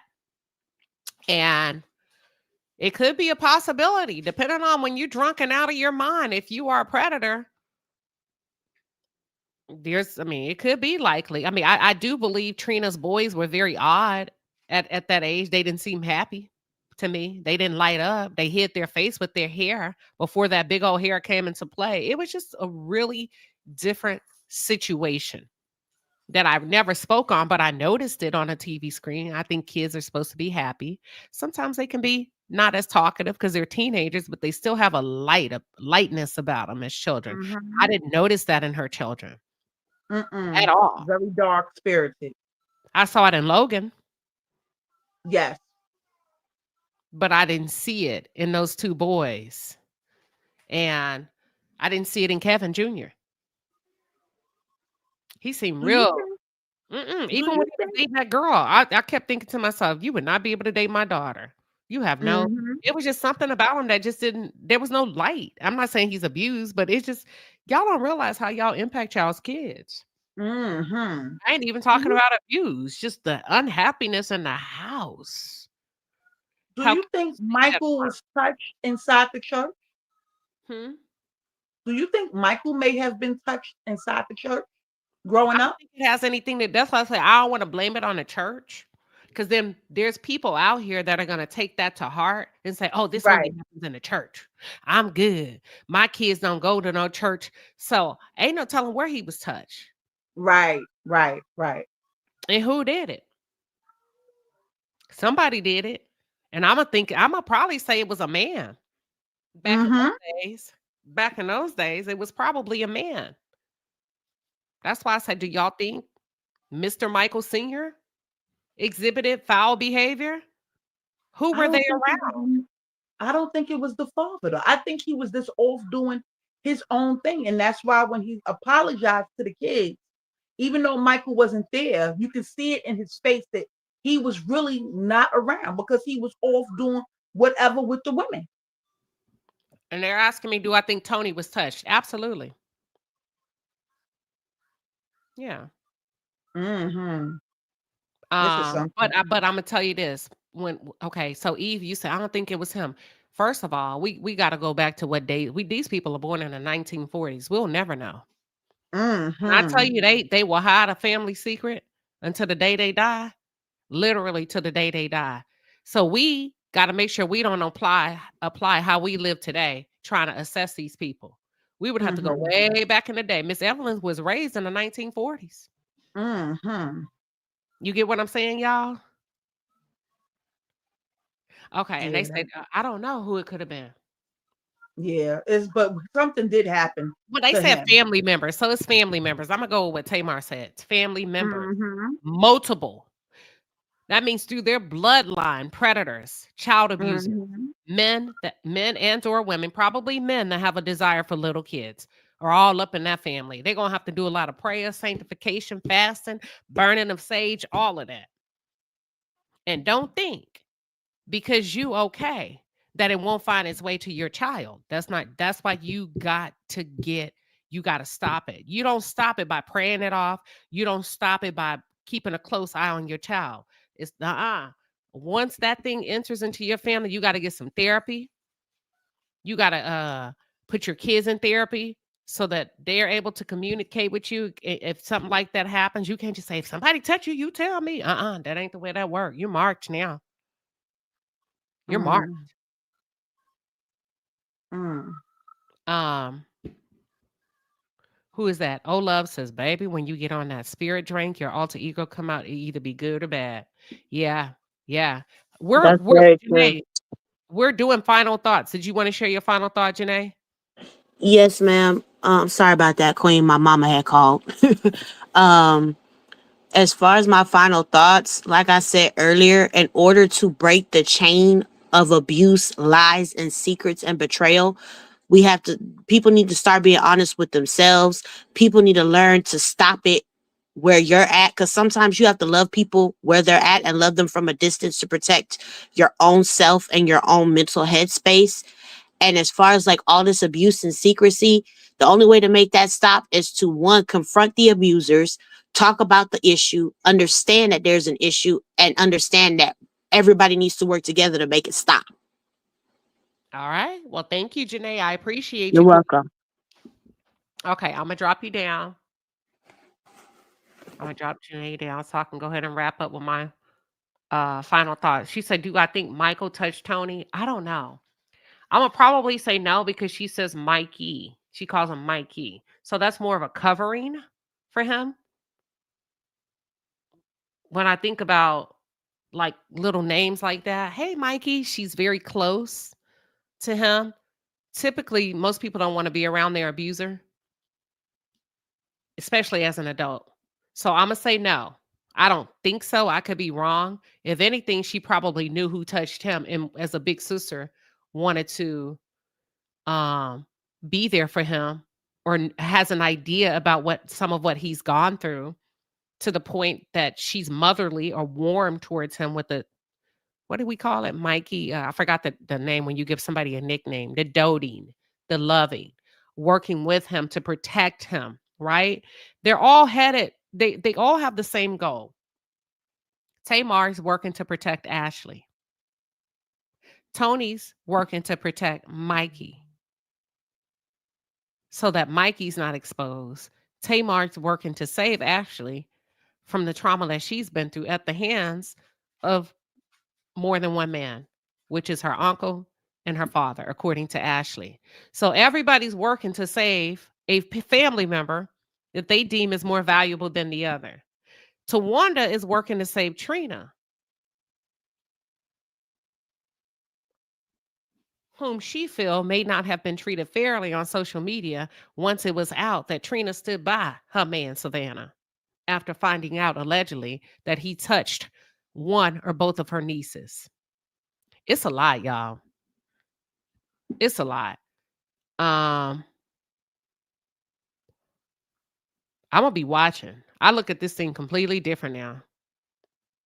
Yes, Coffee. I have to agree. She said Kevin Jr. seemed burdened, strange at such a young age. I mean, no laughter, no nothing. And let me tell you something, when kids that young go look for love and want to, it's because they're not getting it in the house. I don't care how close y'all think these parents are to these kids. When these kids want to go out and have sex and get married so quick, it's because they're living, they're romanticizing love and affection. Not all of them, but most of the time. Most of the time. I don't know. Anywho, my final thoughts are, thank you all for coming. Hell of a conversation. I will see you all soon. And thank you to all of the panelists. You all have a fantastic Friday. Bye, Eve. Bye, everybody.